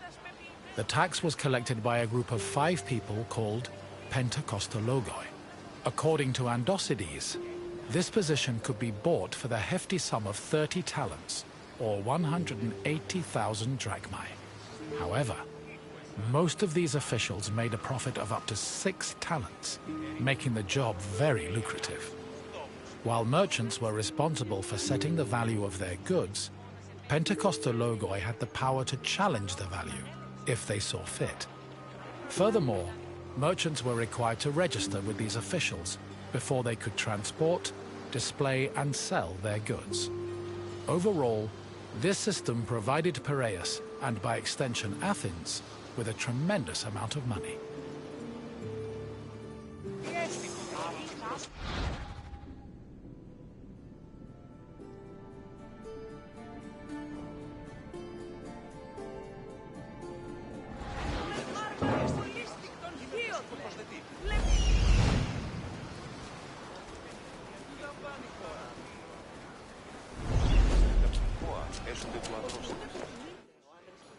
The sale of grain was overseen by special magistrates called Sitophilakeis. Since some Greek cities had a grain deficiency and relied heavily on imports, these officials were extremely important. Their duties encompassed all aspects of grain commerce, including price control and profit margins, to ensure Athens remained well-fed. This is no surprise. Grain was so important to Athens that 2/3 of all stocks were required to be transported and sold at the city's agora by law. According to Demosthenes, the significance of the Sitophilakeis was such that if they failed in their duties, they faced the death penalty.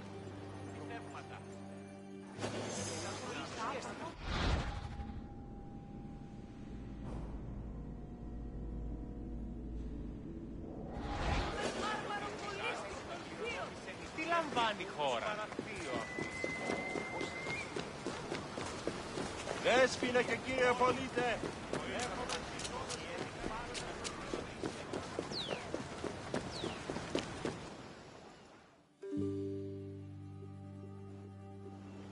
The Emporion operated on a foundation of credit and loans. Overseas commerce was handled by 2 types of tradespeople. Emporoi transported cargo in borrowed ships, while Nauchloroi were ship owners who moved goods on their own vessels. Elsewhere in the Emporion were bankers and accountants who arranged loans and kept track of incoming and outgoing ships. Emporoi and Nauchloroi financed their maritime voyages with these loans, which often had a high interest rate due to the dangers of sea travel. Emporoi used the loans to pay for both the cargo and the right to a ship, while Nauchloroi only had to pay for their crew. Loans and interest were repaid upon a ship's return to port.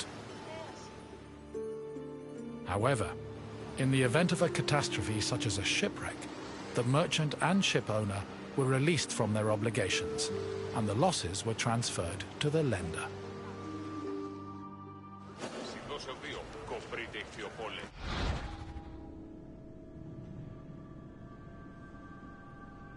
The Emporion operated. You've returned. I hope you enjoyed your stroll through the port. Piraeus was important to Athens' commercial interests, but it eventually came into its own as a vibrant and bustling port. If you have any questions, don't hesitate to ask. If you say so, let us see what you've learned, wanderer. First, a simple question.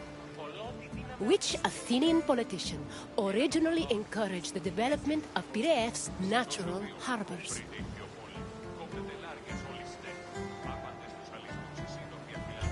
Pericles did contribute to the port's development, but he was building off someone else's ideas. Try again.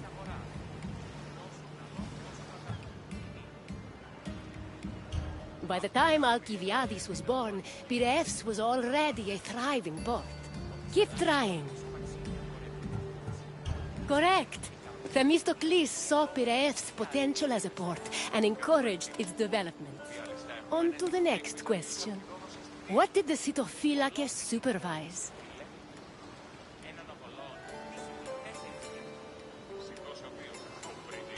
It was Metronomi who were in charge of Piraeus' weights and measures. Try again.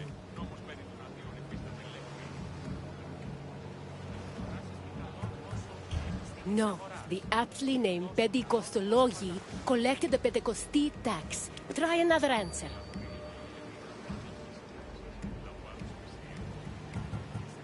Loans were handled by the port's bankers and accountants. Keep trying. Yes, Sitophilakes had the extremely important responsibility of handling all matters related to grain commerce. Only one question left. What was the name of the slave who took advantage of Piraeus' opportunities to earn themselves citizenship?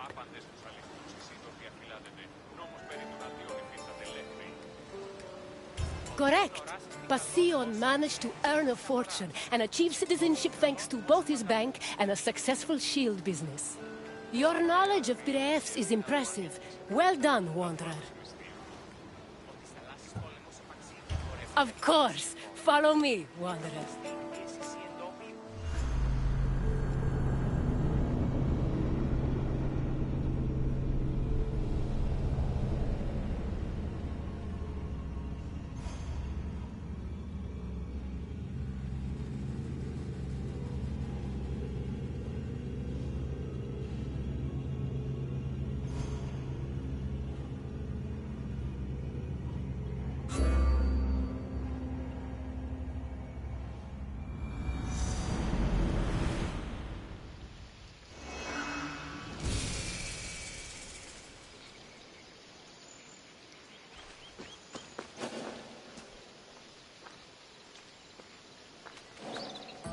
Welcome, traveler, to the sanctuary of Asclepios, a place of rest and healing. The sanctuary of Asclepios is an amazing place, even for those with only a passing interest in medicine. It was a fascinating location, combining the mystical, religious, and scientific. And if someone happened to pass out, they'd luckily be surrounded by skilled physicians. This is the sanctuary of Asclepios, the god of medicine. It was here that the sick and weary came, seeking cures for their ailments. Sometimes the medical practitioners provided the cures, and sometimes the healing came from the gods themselves. This tour will help explain the inner workings of the sanctuary, as well as the unique way the Greeks approached medicine. I hope you enjoy yourself. I'll be waiting for you at the end of your visit.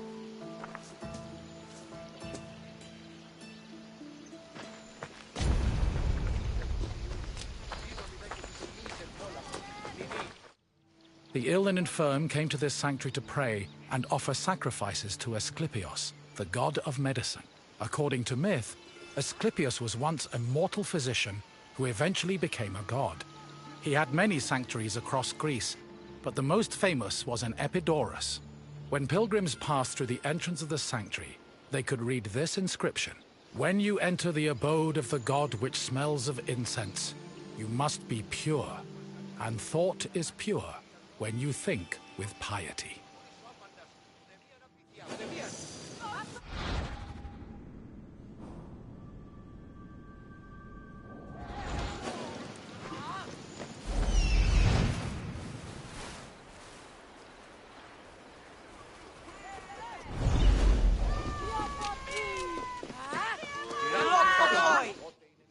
Medical steles constituted a sort of hub between medicine, religion, and the divine.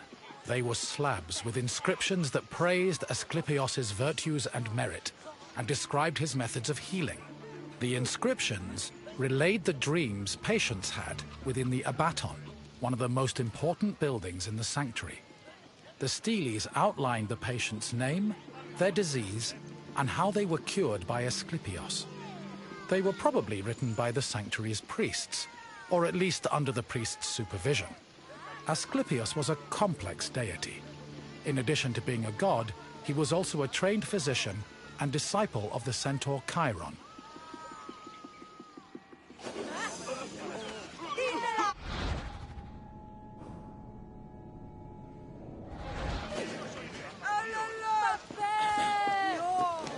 Ιδέτε τους πόδας σας. Άπαντες οι πόδες όπιστες του ορίου. Διαταγή.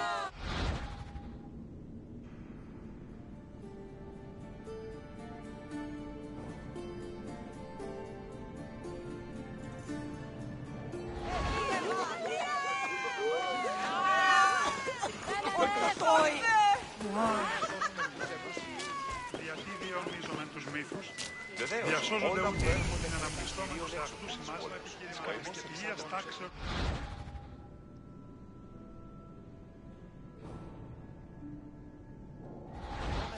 Μύθων απάντων, ποιος έστι ως προς παρενήμην, μάλλον αυτό υποδείχνει το ψεύδι.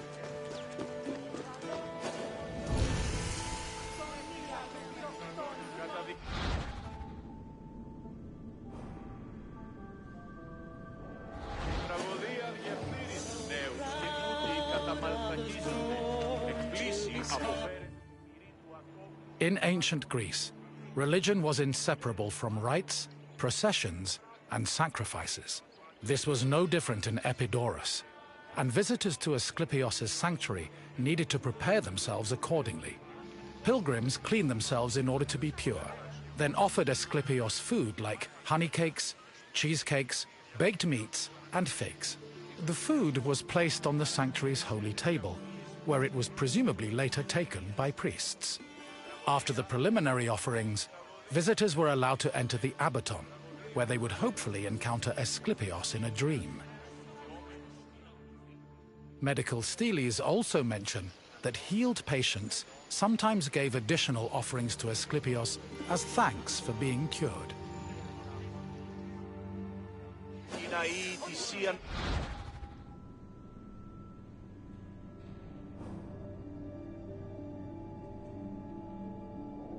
Οι χαρακτήρες εν τες τραγωδίες προαιρούνται του ύψους της διανοίας τους. Καταδικαστέ ημίνοι. Ο νέα σχολεία την αβεβαίως.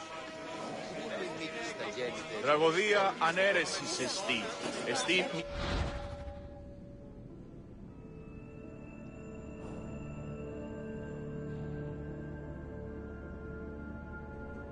Καταδικαστέ ημίνε ηθικέ αξίε το τραγωδοποιό.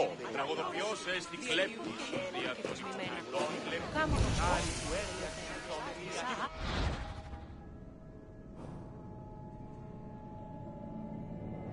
Τραγωδία διαφθείρει του νέου και τούτοι καταμαλθακίζονται. Εκπλήσει αποφέρεται το πυρί του ατόμου.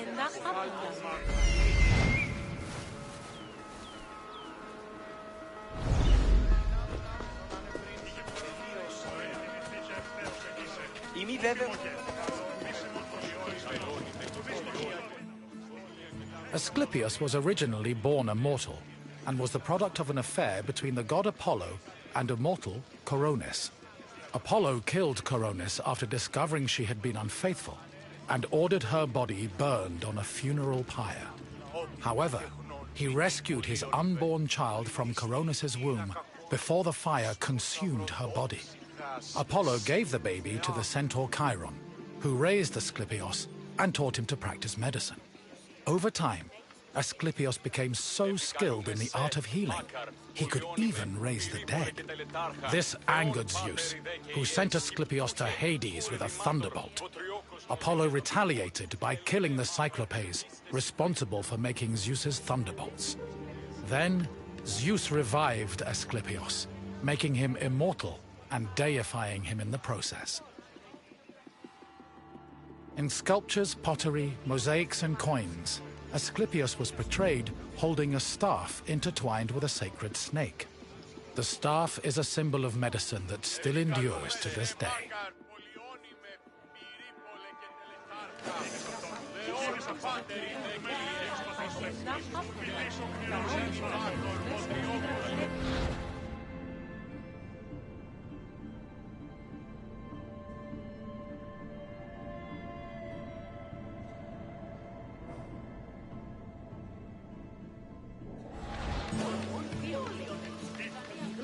Εφεδίωση.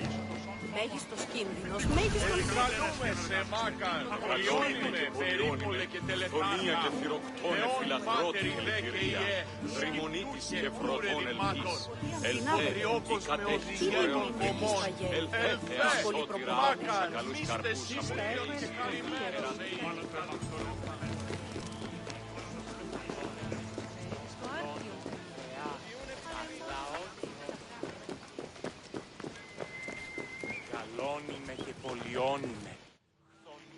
The Epitaphion was the priest's residence. As the link between patients and the gods, priests were essential to the operation of the sanctuary. They were often elected into the priesthood for one-year periods, but could also buy themselves a position if they were wealthy enough. In addition to interpreting patients' dreams in the Abaton, priests both supervised and performed sacrifices and rituals. During these functions, they were usually clad in white.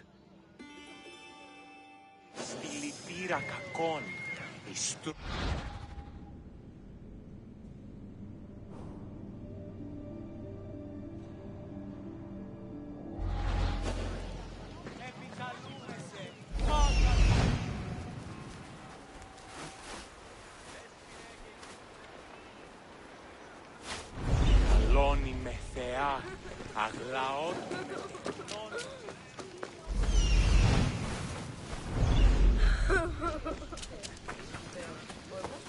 Δεν είναι συναλλαγή είχε μετά του θεάτρου.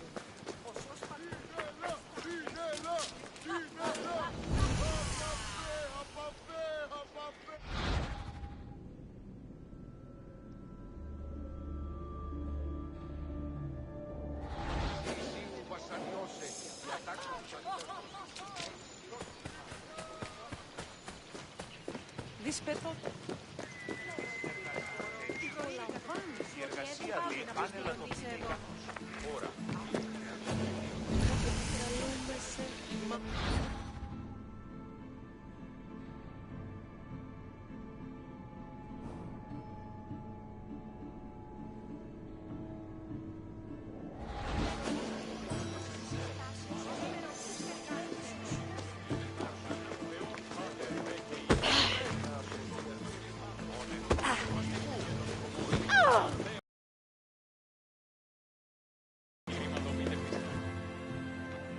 The Abaton was built in the northern boundary of the sanctuary, where it surrounded a sacred well whose water was believed to have therapeutic properties. The Abaton was where pilgrims went for incubation, or dream rituals. Details of the incubation ritual have been described in unearthed medical steles. They were also noted in Aristophanes' play Plutos, which featured a more comedic view of the process.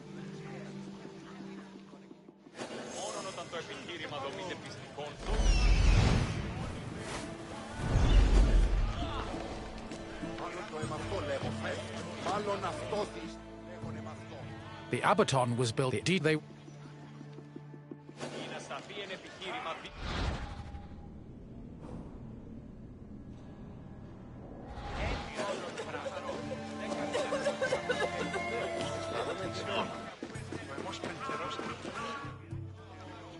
Incubation was the dream ritual pilgrims experienced in the Abaton. After completing the necessary preliminary rituals, pilgrims were allowed to enter the sacred building, where they lay prone. As they took in the smell of burning incense, the sanctuary's priests extinguished the oil lamps and asked them to sleep in silence. Once they were asleep, Asclepios would appear in their dreams and give his medical advice. The advice included diet and treatment recommendations, as well as requests for specific offerings or religious rituals. Upon waking up, priests interpreted the patient's dreams, unless a patient had been miraculously healed in their sleep. However, if a patient was completely beyond help, they were removed from the Abaton. This was to adhere to a ritual law that stated that no one could die or be born within the building.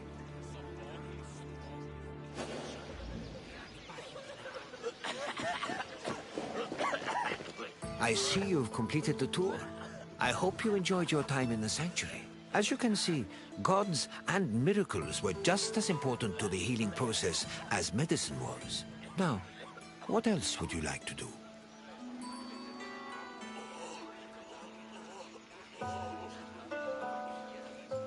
Excellent. Here is your first question. Which mythical creatures made Zeus's thunderbolts?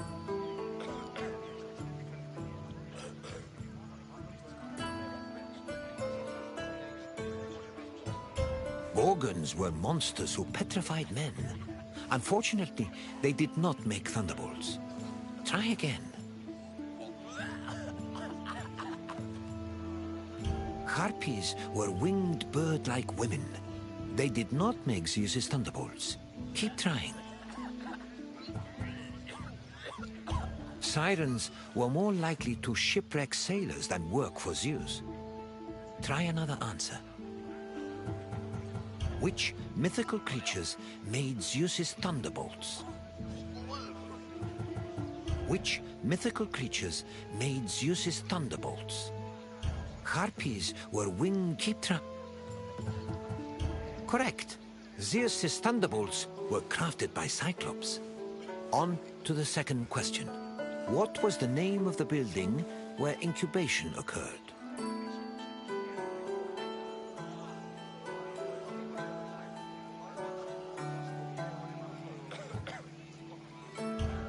Odyssey were used for performances of music and poetry, not divine healing. Keep trying.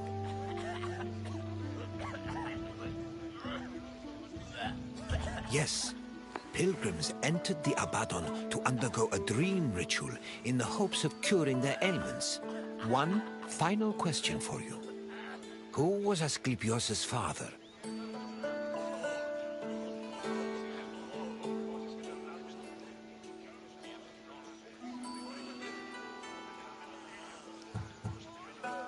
Yes, Apollo was Asclepius' father, and his mother was a mortal named Coronis. You've proven you know the sanctuary inside and out. Well done.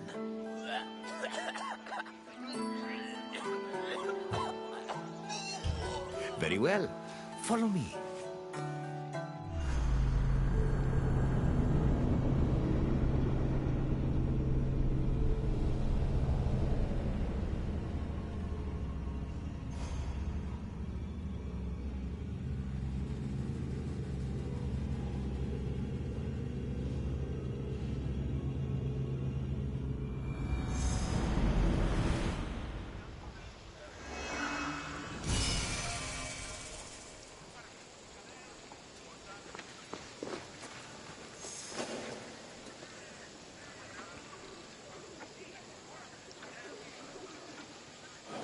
Greetings, Wanderer.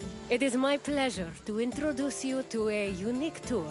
One that won't take you to impressive landmarks or famous battle sites, but through a typical Athenian home. If Olympus is Zeus's sanctuary, then my house is my own. It is a place where I can shelter myself from the noise and stress of city life. For an outgoing people like the Greeks, the house was a refuge of privacy. Inside, they could escape from the constant demands of civic life to enjoy the simple pleasures of family life. Look for me when you are done, and we can discuss the things you've seen. Farewell for now.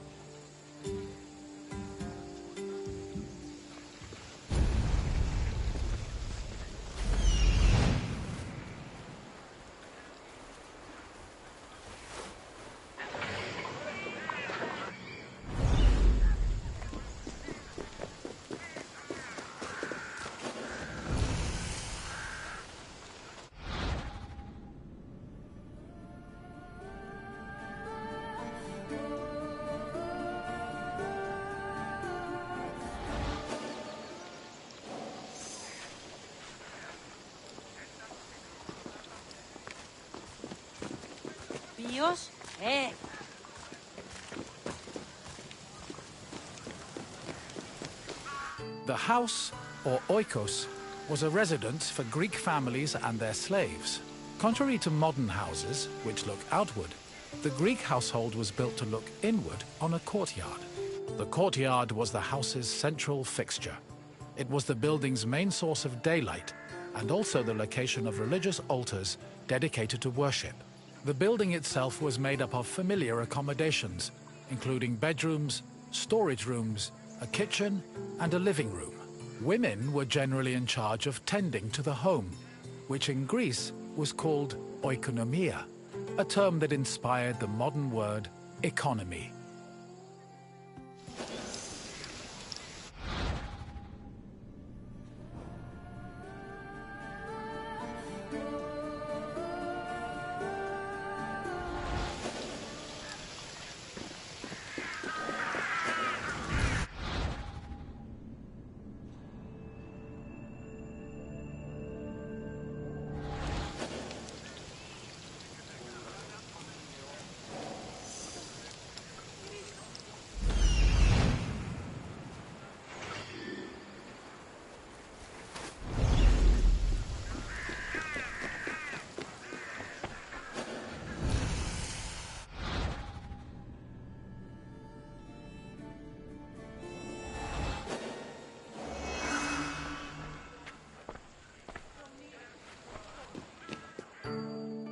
A pasta was a corridor that connected a house's courtyard to its residential section. Archaeological evidence from the city of Olynthos reveals that pastas were added to Greek home design in the 5th century BCE.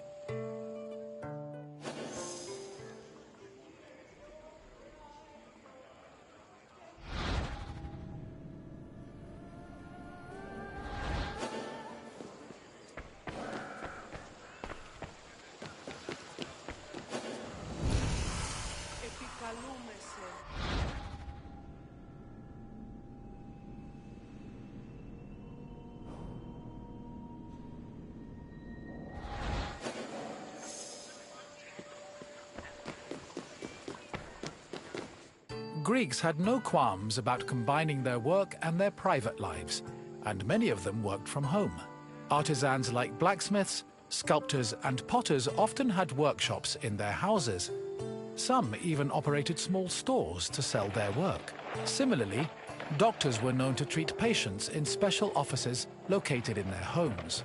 Women also worked in the house and were responsible for making textiles, as well as producing clothes and supervising weaving, which was carried out by slaves. If the household was wealthy enough, they could even produce a surplus of textiles to sell in times of financial difficulty.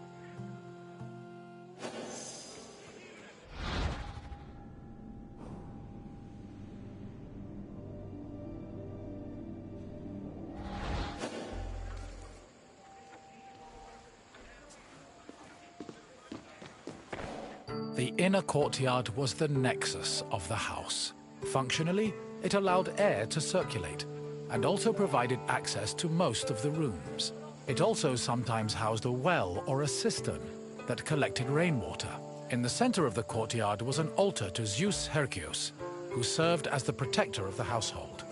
Women would often use the space to sew and cook, while children used it as a play area.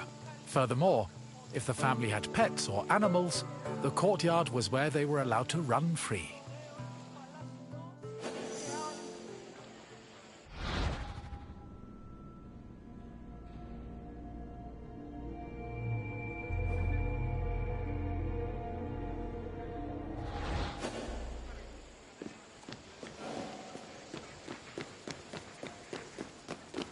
The bathroom was located in the back of the house. Much like today, it was used for cleaning and washing, although the Greeks used chamber pots instead of toilets.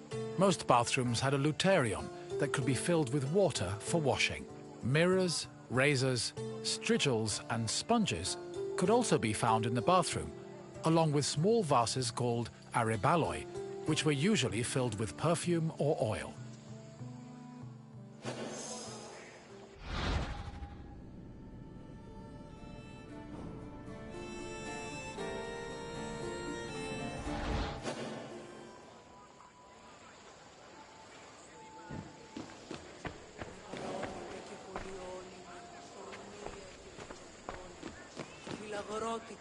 Greek homes had kitchens where the family's meals were prepared. The Greeks did not often eat meat, except during special occasions like banquets or after sacrifices.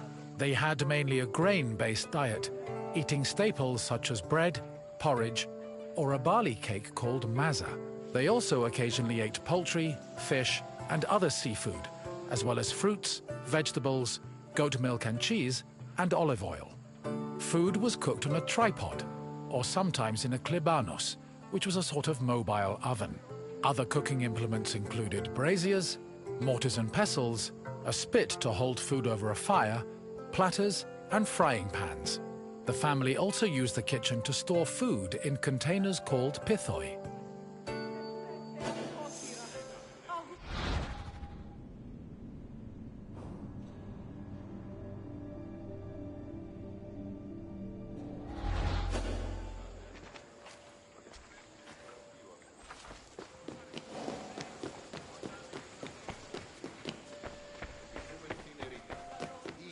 Symposia were major social institutions in Greece. They were drinking parties held exclusively for men.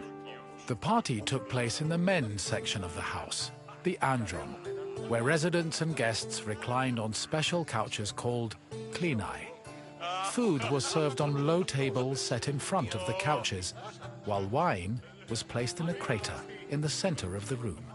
During a symposium, men drank, sang, had philosophical discussions, and played games like kotobos. Musicians, dancers, and even courtesans were often welcomed to attend as well. However, wives and daughters were always excluded.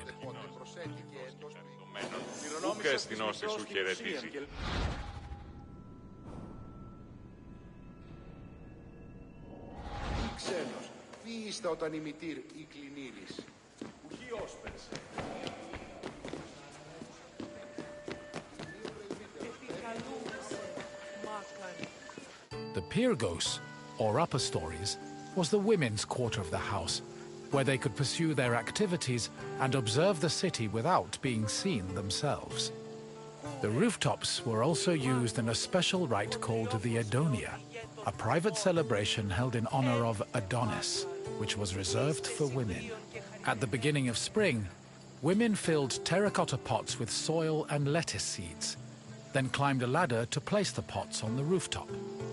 These pots served as the women's very own Gardens of Adonis.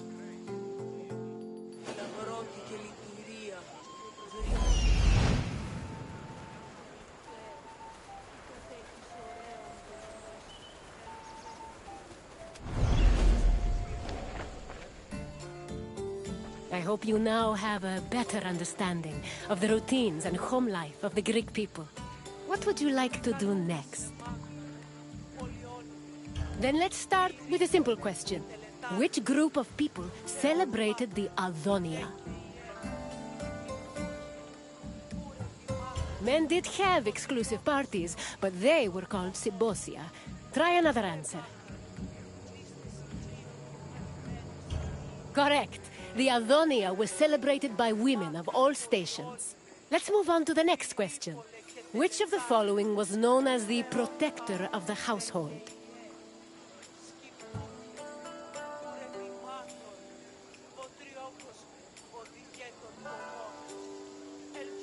No, this particular Zeus was known as Zeus of the Oath. Try again. Yes, Zeus Herkios protected the household, and an altar to the god usually stood in the center of the house's courtyard. On to the final question. Which of the following was not located in the bathroom?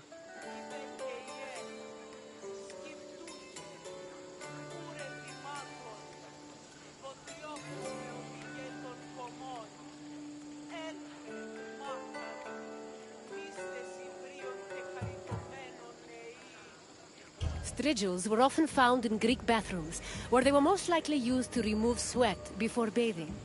Try again. I'm afraid mirrors were quite common in bathrooms. Keep trying. The Luterion was a water basin that was located in the bathroom. Try a different answer.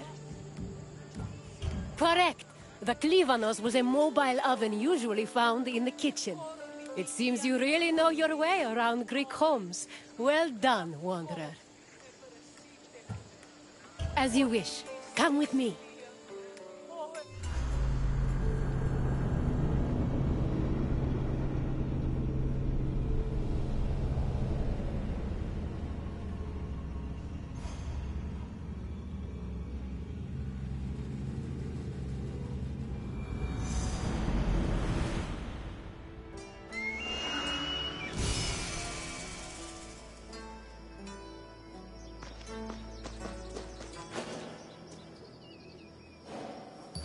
My friend! How fortuitous to run into you in this most intoxicating place! I'd offer you a drink, but for some reason the workers won't let me borrow any of their wine. Cheapskates. Why, I'm Marcos, of course, one of the most successful merchants in all of Greece. You really haven't heard of me? My name is known from Kefalonia to Kos. If you've ever paid money for something, I probably received a percentage. But enough about me. Let's go back to what you're doing here. You know, I once started my own wine business on Kos. It hit a bit of a snag when my investors, 3 brothers calling themselves the Cerberos, suddenly lost faith in me. But after they had a tragic run-in with a bloodthirsty Misthios, I was able to land on my feet. From then on, the streets of Kos overflowed with wine, and my purse overflowed with drachmi. Very sad about the Cerberus, though. Couldn't have happened to nicer people.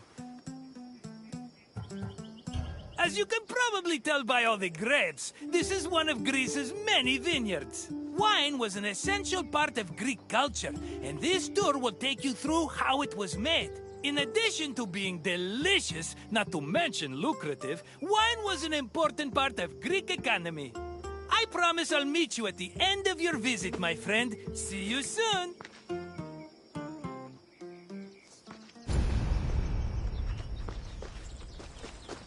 Winemaking dates back to the 4th or 3rd millennium BCE. It became widespread in Greece during the Bronze Age, and within centuries the Greeks had refined it further. The first step in the process was always harvesting, where grapes grown on rows of vines were collected by vineyard workers. According to Homer, harvesting was often accompanied by music to give it a more festive atmosphere. Ancient Greek wine mainly came in 3 different varieties: Osteros, Glucation, and Autokratos. It could be flavored with spices, herbs, resin, and even perfume. It was also much stronger than modern wine, with an alcohol percentage of approximately 16%. Because of this, the drink was mixed with water to make it more palatable.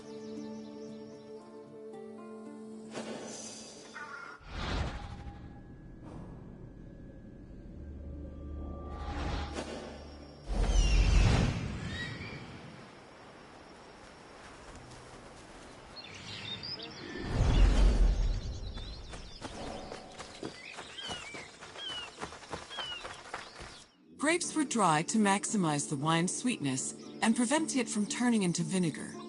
In most vineyards, the drying process involved laying the grapes out on the ground under the heat of the sun, then covering them at night to protect them from accumulating dew. According to Hesiod's poem, Works and Days, the ideal time to dry grapes was 10 days and 10 nights. When they were finally completely dried, the grapes were collected in jars, just as they are today.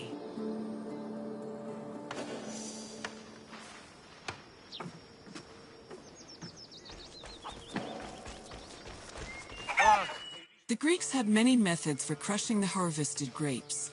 The most common technique was to use a lenos, a large treading vat where workers stomped on grapes with their feet. Alternatively, the Greeks sometimes crushed the grapes by hand using a strainer, mashed them with a mortar and pestle, or squeezed them using a tool called a sack press.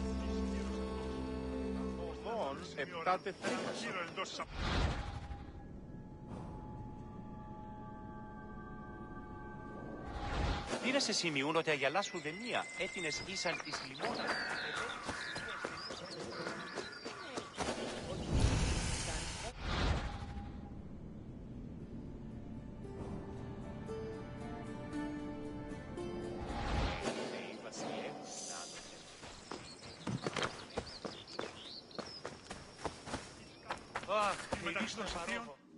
After the grapes were pressed, the resulting juice was poured into large containers called pithoi, where it fermented. Once fully fermented, the wine was filtered through an ethmos, or sack, which separated it from the residual yeast called lees. The wine was then placed in a special storage room. The room was half buried to keep it dry and maintain a consistent temperature of 15 degrees Celsius. These measures ensured the wine wouldn't lose any of its quality before being shipped to market.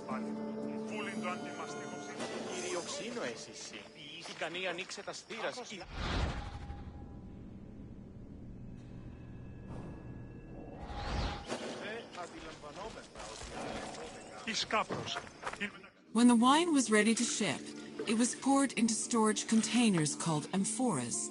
These were smaller than pithoi, which made them easier to ship and display in crowded marketplaces. However, that doesn't mean transporting wine was always a safe endeavor.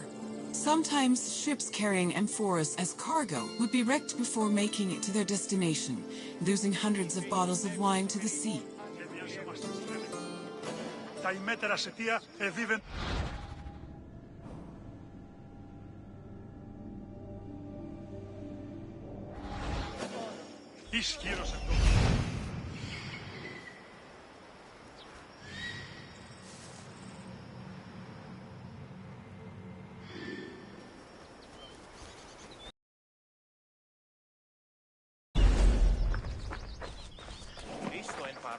Ah, my friend, are you drunk with knowledge? I hope you enjoyed yourself learning about all the picking, stomping, and bottling that goes into making Greece's favorite beverage. Maybe if my customers understood how hard winemaking was, they'd agree more with my perfectly reasonable prices. But let's talk about something else, yes? What else can I do for you? You want your intelligence tested? Well, let me tell you, my friend, no one is more qualified for that task than me. Let's get started. What container was used to ship wine to the market? Yes, wine was stored in amphoras during its long journey to market. Here's another question. Which of the following wasn't a type of wine variety?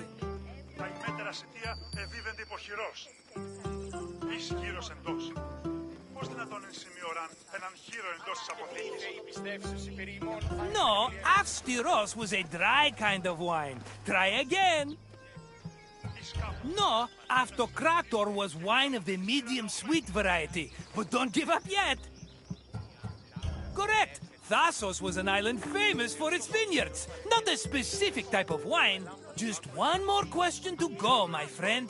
Which part of the winemaking process created the grape juice necessary for wine? That's the one! The harvested grapes were pressed in a linos, often by the feet of vineyard workers. Just try not to think about that last part whenever you have a cup of wine. You know your wine. You're as good with facts as I am with money, and that's really saying something. Such an enterprising spirit! I like that. Follow me, my friend.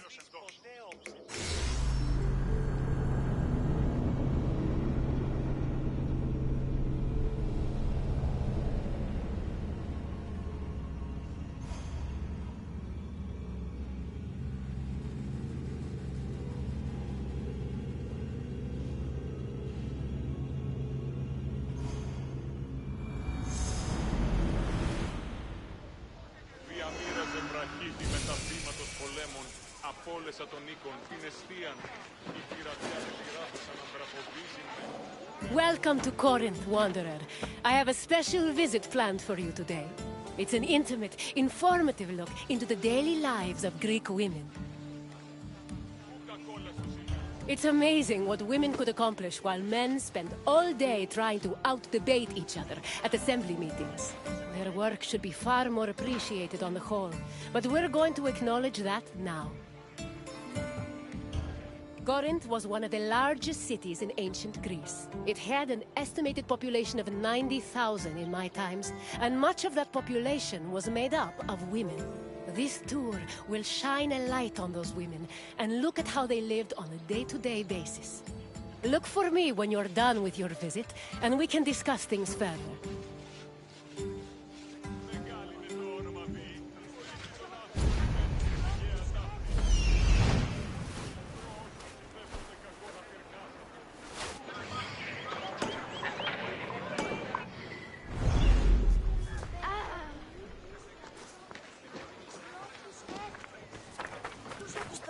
Young girls growing up in ancient Greek cities were usually raised by a nurse.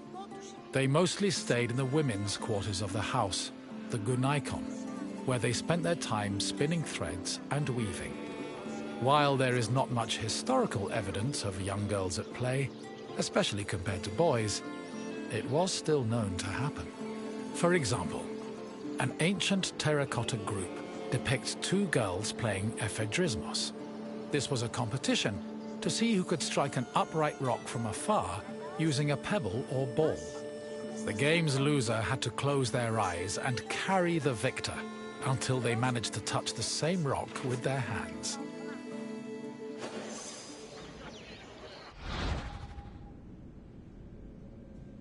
Young girls growing up in ancient Greek cities were usually raised by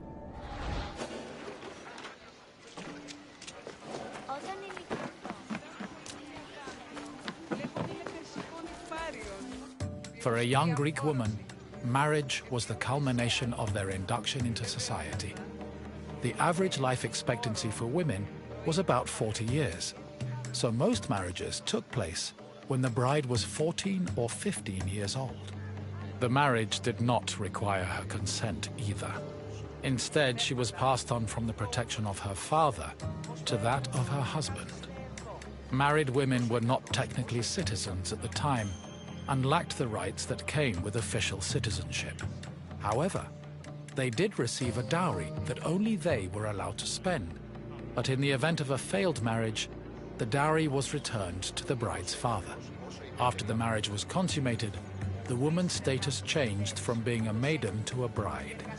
She remained a bride until the birth of her first child, wherein she officially became a woman.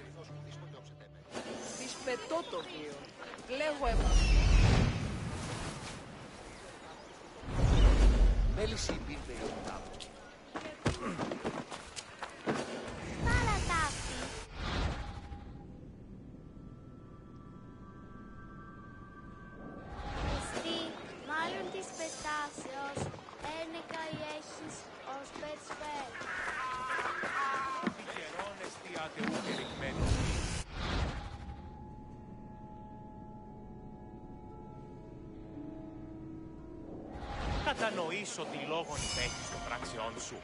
Τι έχεις σαν υπήρχε το συνέβη. Τε φόβητε μη εξέλθει και λάχιση να πίσω. Ποιος ο Women living in ancient Greek cities were essentially forbidden from participating in political life, and most aspects of their lives were controlled by men.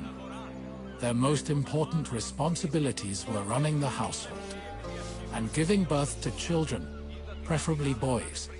Most of the time, women's excursions outside of the house were limited to visiting other female neighbors, as per custom.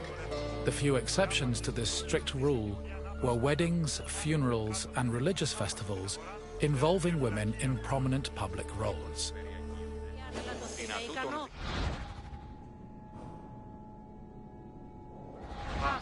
Ίσως και την Αικιακά. Πινάκια και ιδρύα σωνημένα εξ Ατλαντίδου. Making textiles was the main occupation of most Greek women.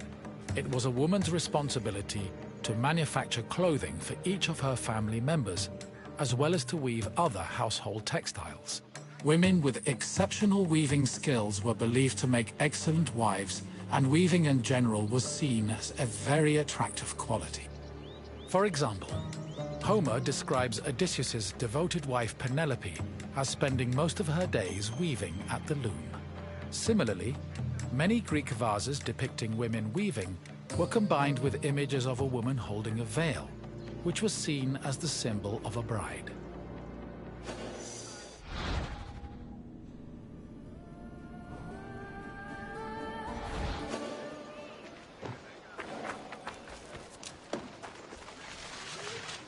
Ancient Greek women cooked in their house's kitchen area.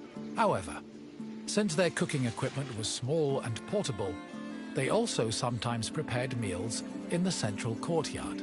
This was also where women performed other domestic activities. These activities were rarely seen by visiting men or passers-by, because the architecture of classical Greek houses facilitated the social norm that women should never be seen at work.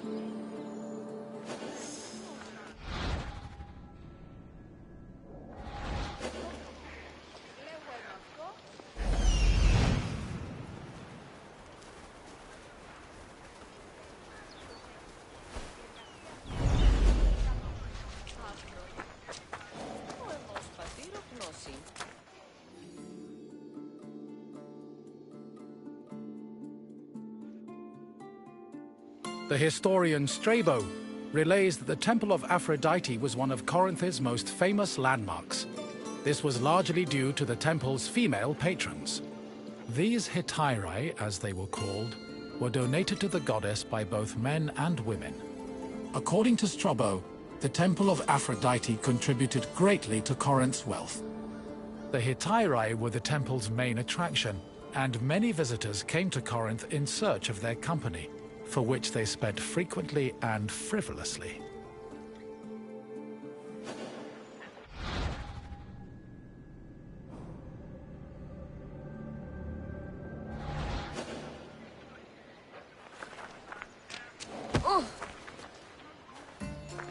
Hello again, wanderers.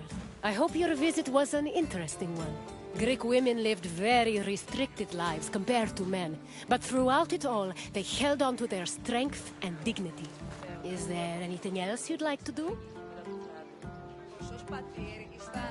Feeling up for a test? Excellent. Let's begin with an easier question. What was the name of the women's quarters in a Greek home?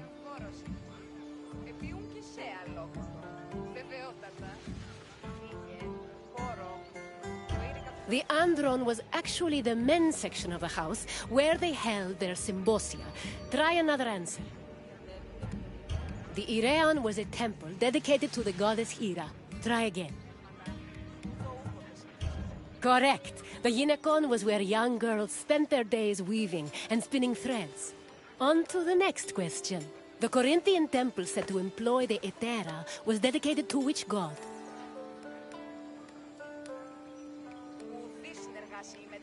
Correct. Aphrodite was the goddess of love and passion, so it's only fitting her temple served such an amorous purpose. We're almost done. Just one more question. What was the name of Odysseus' wife?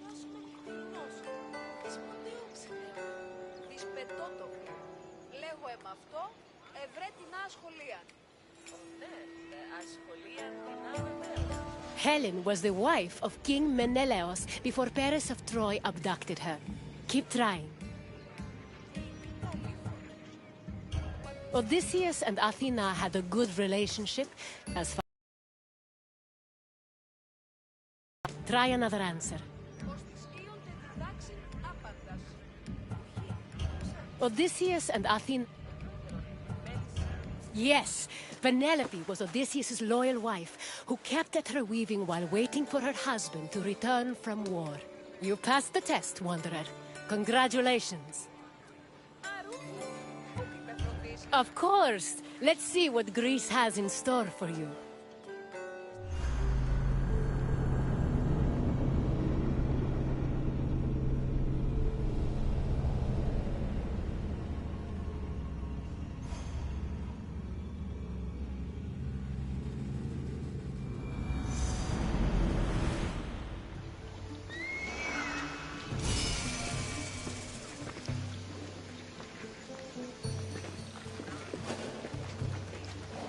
Welcome to Argos, traveler. I have always admired the dedication of Greek metalworkers. Without them, we would not have the inspiring monuments that stir the hearts of Greek citizens everywhere. This is Argos, one of the oldest cities in Greece. The Argives were an ingenious people famous for innovations in areas like military tactics. However, what they were most renowned for was their metallurgic artistry, especially with bronze. I hope you enjoy yourself. Look for me at the end of your visit.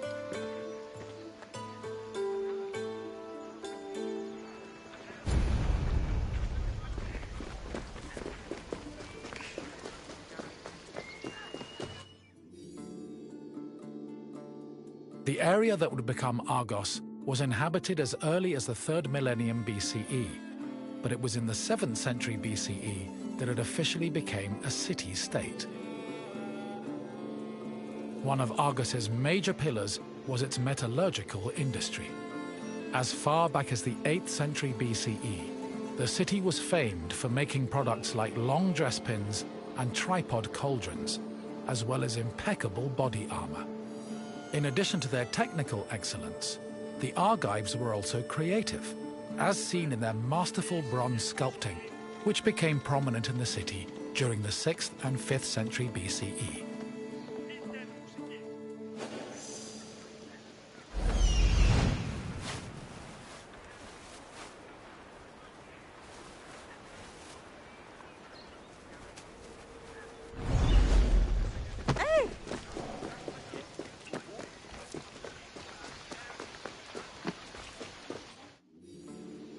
Bronze is an alloy composed of 90% copper and 10% tin.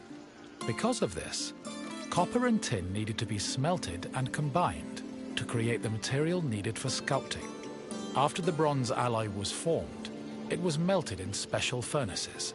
They required a tremendous amount of fuel and were usually supplied with charcoal made from specific types of wood. It's possible they were also coated with a protective lining of clay, which would have been sensible given the melting point of bronze is approximately 950 degrees Celsius. Once the bronze was melted and collected, the furnaces were dismantled and dumped.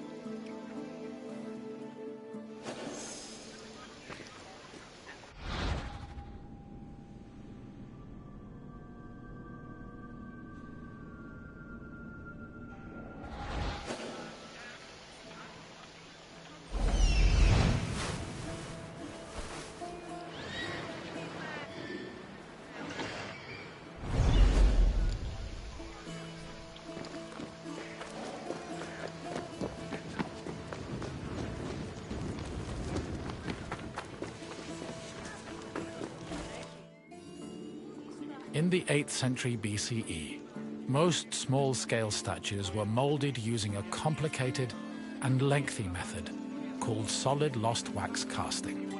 From the 7th century BCE onwards, metalworkers adopted the more efficient hollow lost wax casting.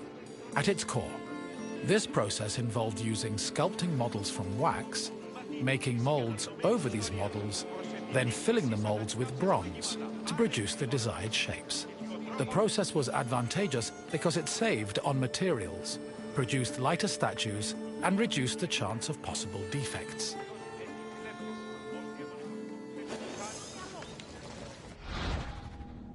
In the 8th century BCE, most small-scale statues were molded using a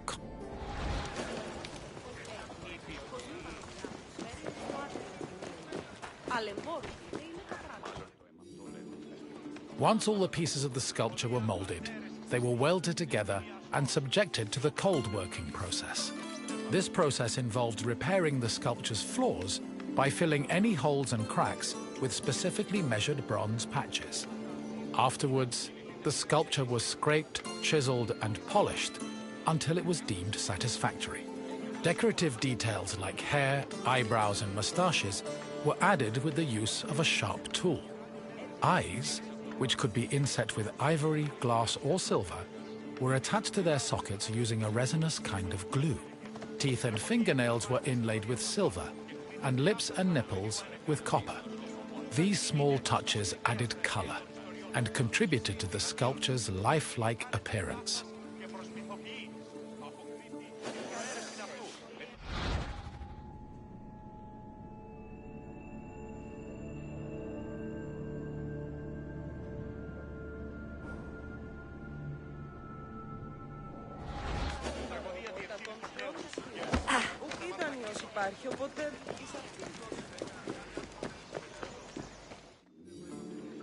Bronze sculptures have a long and varied history in Greece. During the geometric period of 900 to 700 BCE, the sculptures mainly depicted idealized heroes, charioteers, and horses, and most of them were dedicated to sanctuaries. The Orientalizing period followed in the 7th century BCE. During this time, Greeks began adopting sculpting techniques from the East, and the depicted statues expanded to include mythological creatures like griffins and sphinxes. The Archaic period saw statues that reflected a better understanding of human anatomy, which eventually culminated in the realistic and powerful human sculptures of the Hellenistic period.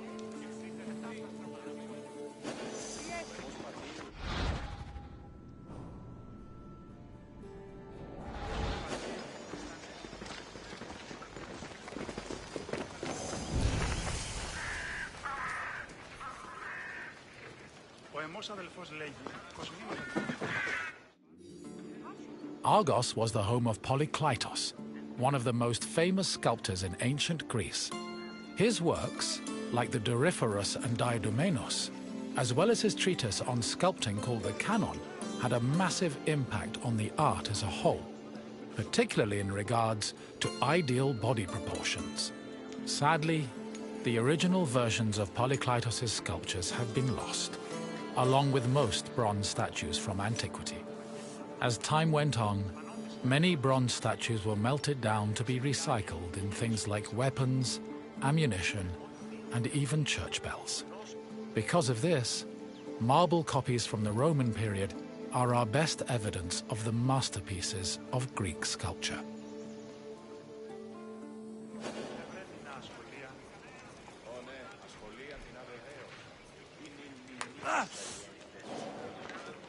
I see you have completed your tour. I trust you have a new appreciation for Greek sculptures after learning of the heart and soul that was poured into each step of their creation. Now, what else would you like to do? Then let us dive right in. Here is your first question. Which era of sculpting came first?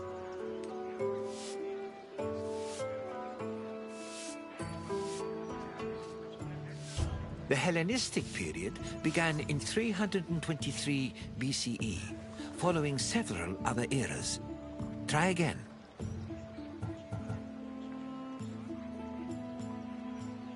Correct.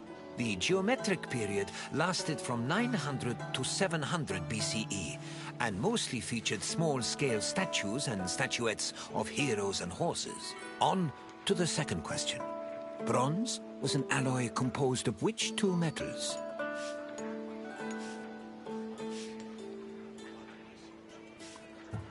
Copper and zinc made up brass, not bronze. Try another answer.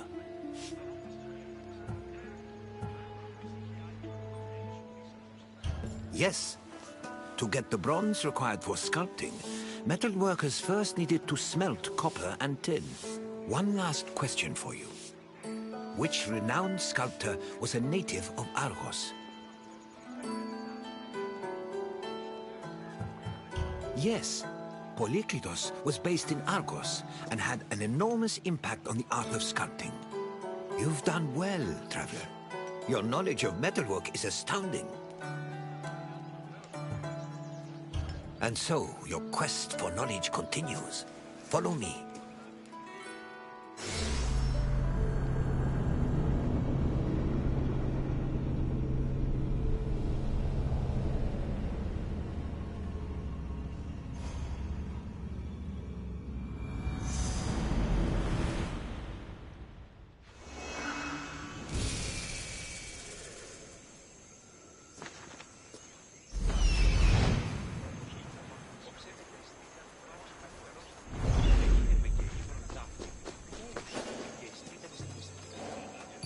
my friend. I see you followed your nose to this lovely... perfumery? Perfume yard? Perfactory? Yes, let's go with perfactory. A word of advice from a former perfume peddler. Never start your sales pitch with, "You smell like you could use some perfume." It has a surprisingly low success rate. This sensuous little island is where perfume was produced. Your nostrils are in for a treat, unless you're allergic, in which case I could sell you a wonderful remedy for a very reasonable price. No? Okay then. I'll check in on you at the end of your visit. See you soon, my friend.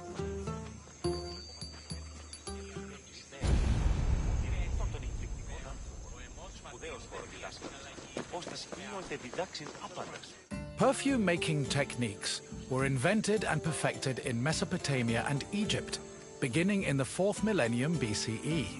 By the time of the Mycenaean era, perfume played an important role in the Greek economy, mostly reserved for kings.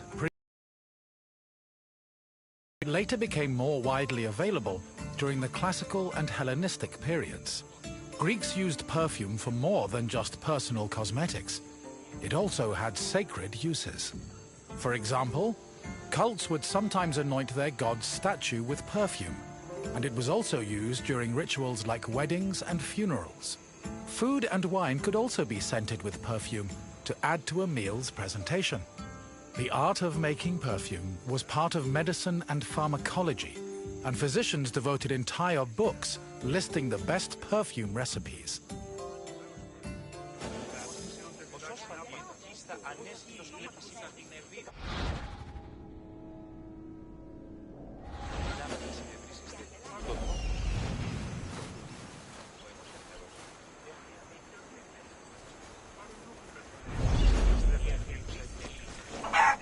Perfume is made up of two main components: a greasy substance, called an excipient, like vegetable oil or animal fat, and an odorous substance, such as flowers and plants. For ancient Greeks, the most common excipient was olive oil. According to Theophrastus, however, the most valuable oils were those extracted from nuts in the Syrian and Egyptian deserts. The odorous ingredient could be taken from a variety of sources. These include flowers like roses or lilies, herbs like oregano, spices like saffron, resins like amber, and leaves from plants. Some fragrances were also imported from outside of Greece, like Indian cinnamon and Syrian frankincense. These exotic scents were considered exceptionally precious.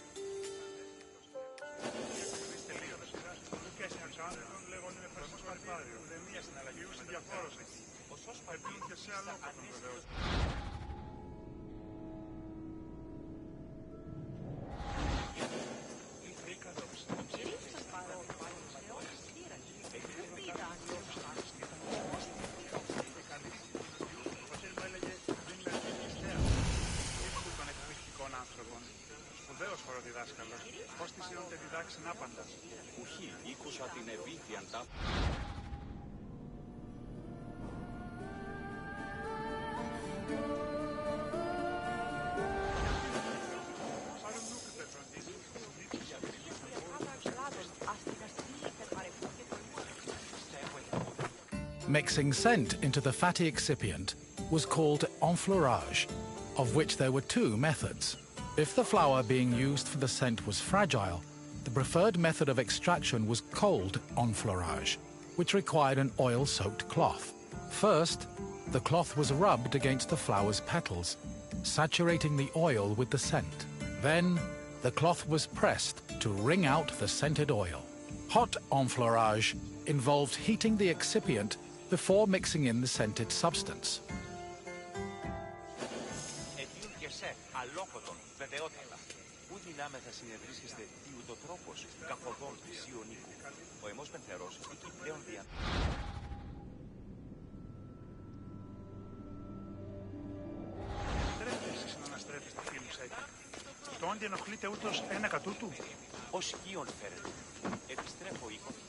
The hot enfleurage process consisted of heating and distillation. After the scented ingredients were dipped into heated oil, the mixture was then filtered before being pressed and decanted. Once the mixture was complete, spices, coloring agents and fixatives were added, along with preservatives to prevent the perfume from spoiling. Finally, the liquid was hermetically sealed in bottles, ready to be shipped to market.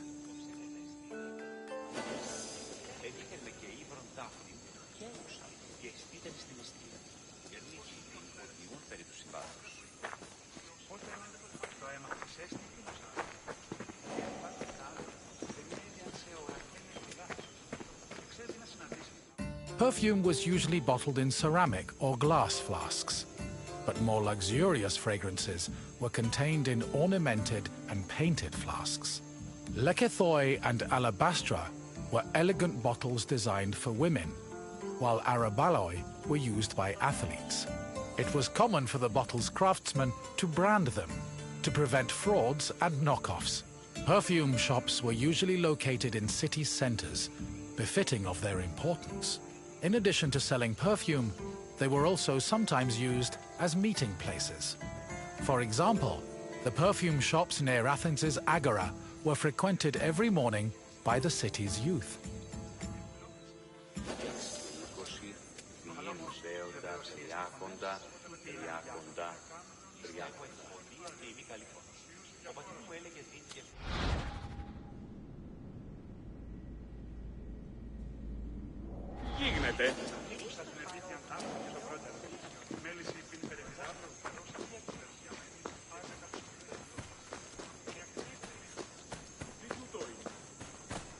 The main purpose of perfume was to attract members of both the opposite and the same sex. We can trace this practice back to a scene in the Iliad, where Hera used perfume to seduce Zeus. Similarly, hymns about goddesses like Demeter and Aphrodite always mention their pleasant smell, further solidifying the belief that scent and seduction went hand in hand. However, perfume was also a mark of social status. Athletes covered themselves in perfumed oils during their training and at symposia, and citizens were judged based on how anointed, shiny, and perfumed their bodies were.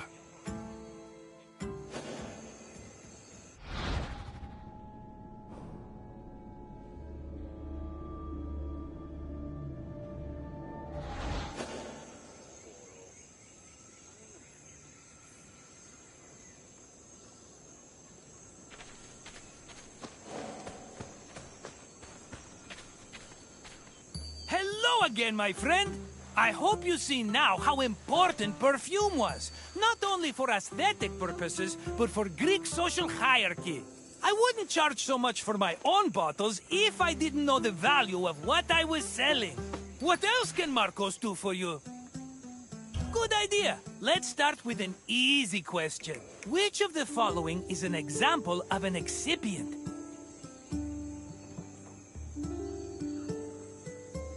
Flower petals can add a lovely smell to the perfume, but they aren't excipients. Try again.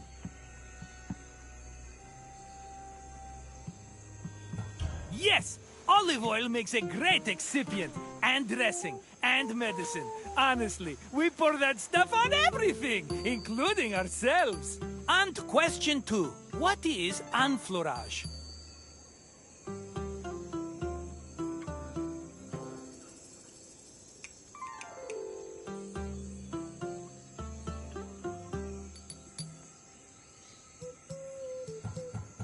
Correct! Enfleurage involved mixing the perfume scent into an excipient. We're almost done. Just one more question. In the Iliad, which goddess used perfume to seduce Zeus?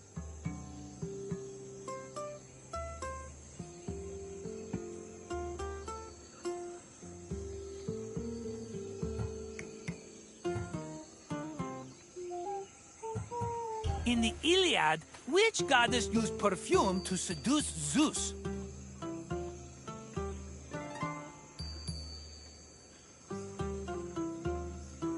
Yes, Hera poured a saucy scent on herself to get her husband's attention. You did it! You've completed the test!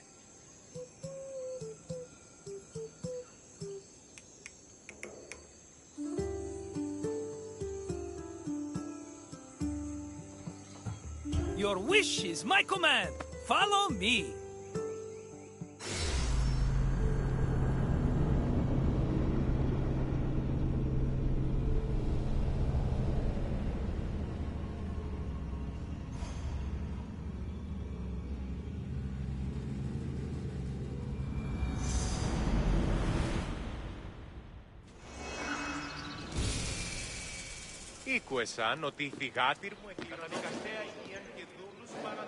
Welcome, visitor, to where Spartan boys become Spartan men.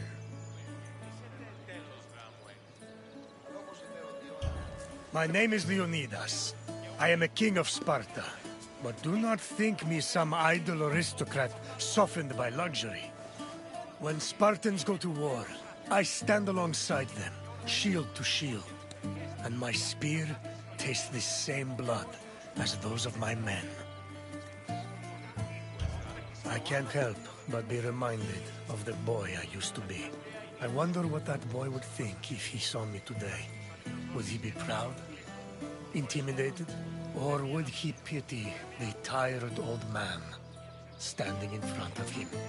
But such thoughts are meaningless. Let us move on. The Agogi was Sparta's strict education system. The strenuous regimen took in the young boys, and then reshaped them until nothing was left but the strength, intelligence, and resolve of a perfect Spartan citizen. I will find you once your visit has ended, and we will talk further. Until then, visitor.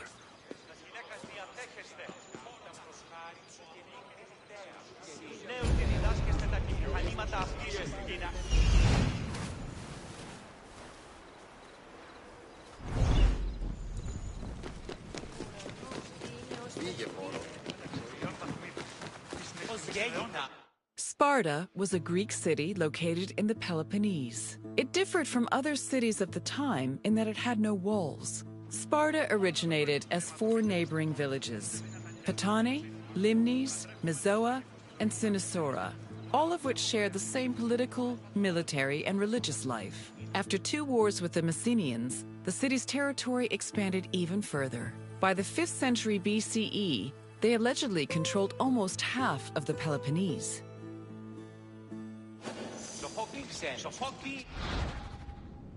Sparta was a Greek city located in the Peloponnese. It differed from other cities.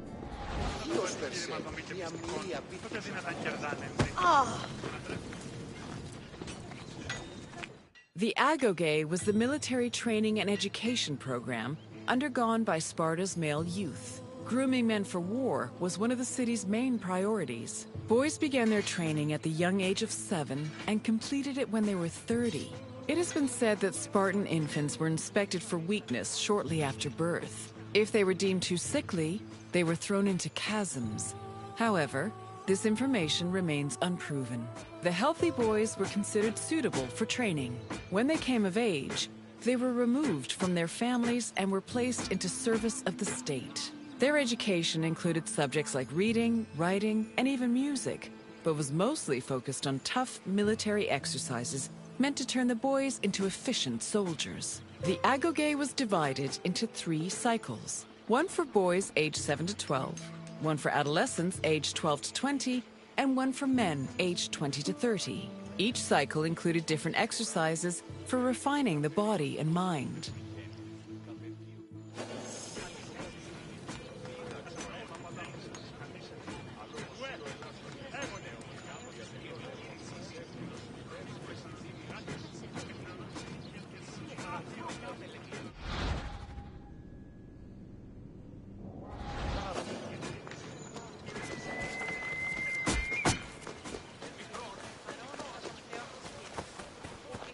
Sparta played a large role in defeating the Persians during the Greco-Persian Wars in the 5th century BCE. They held their king Leonidas' glorious death at the Battle of Thermopylae in particularly high esteem. Because Leonidas was killed in battle, Sparta believed he died a good death and showed incredible bravery, qualities to be held as a model for all Spartans. This idealized bravery was embedded in the city's collective memory and was the main quality people strove for in the Agoge.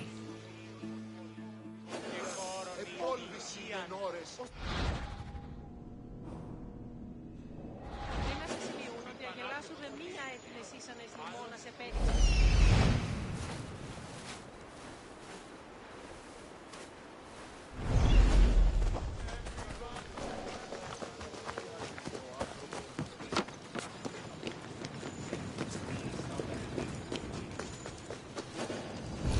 Η τραγωδία κινείται μεταξύ 3 βαθμίδων και συνεκτιμήστε... Μετά τι παρίστανε το άλγος αυτόν. Πού αλλού έβρισκεται η γνώση.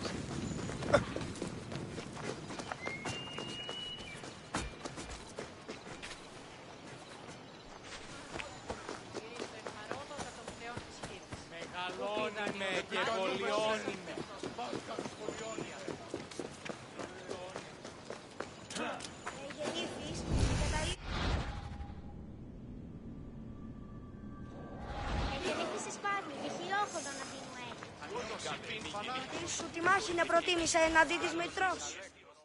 The first cycle of the Agoge focused on boys aged 7 to 12.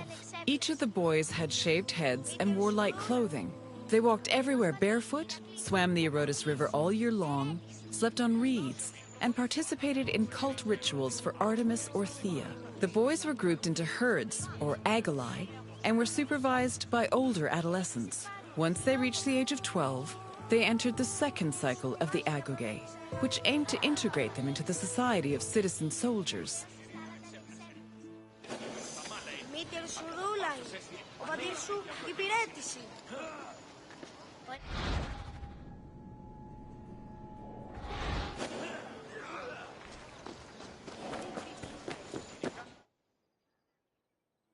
The Agoge's second cycle included boys aged 12 to 20. When they reached the age of 20, the young men were dubbed Erinyes and could officially serve as hoplites in the Spartan army. Until the age of 30, Spartan men lived in communal mess halls called Siskenia. From the age of 22 onward, they were permitted to start a family, but 30 was viewed as a more appropriate age to get married. Spartan men served in the military until they turned 60, when they were designated as elders, or gerontes. However, many were known to continue serving anyway, such as King Archimedes III, who fought in the army until he was killed in battle at the age of 62.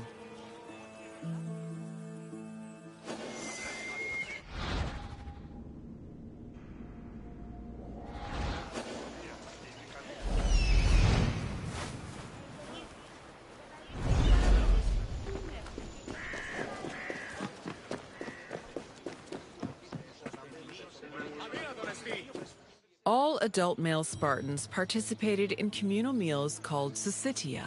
The attending Spartans contributed different kinds of food on a monthly basis, in addition to a small sum of money to pay for meat. Each man was entitled to one portion of a meal, with the exception of the kings, who received 2 portions. Syssitia attendance was mandatory for every Spartan fortunate enough to be part of the group. The meals had great political significance. According to Xenophon and Plutarch, the syssitia was designed to foster a sense of equality between citizens. It also demonstrated the self-restraint and moderation of Spartan society. But in reality, the syssitia only increased the differentiation between the rich and the poor. Those who could not afford to contribute to the communal food not only missed their meals, but also lost their right of citizenship.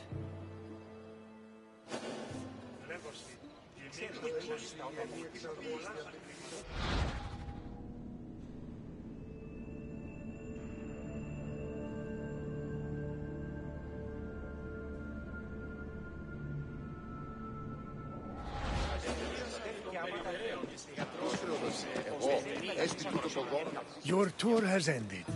As you have seen, the Agoge was not for the weak or faint of heart, but it did its job in producing skilled warriors and shrewd citizens. What else would you like to do? So you think you are ready for a test? Very well. Let us see how you fare. First, a simple question. The Agoge was made up of how many cycles?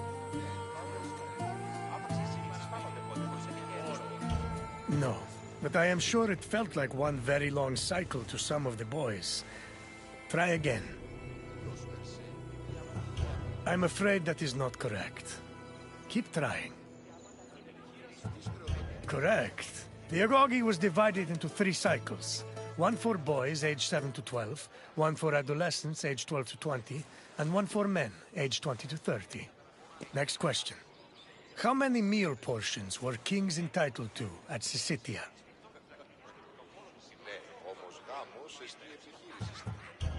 Don't be ridiculous. How can a Spartan king go to war if they cannot even lift themselves from their throne? Try another answer.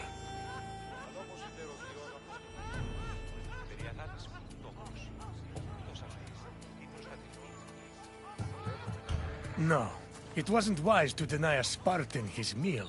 Keep trying. Yes, Spartan kings had the right to double portions. One final question. When were Spartans allowed to grow mustaches?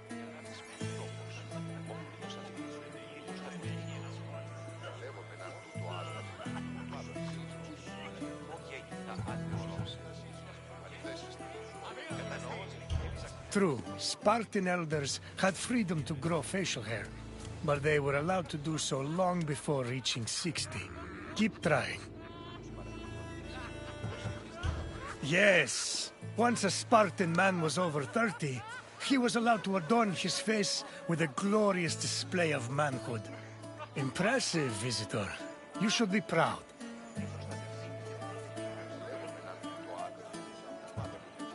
As you wish. Come this way.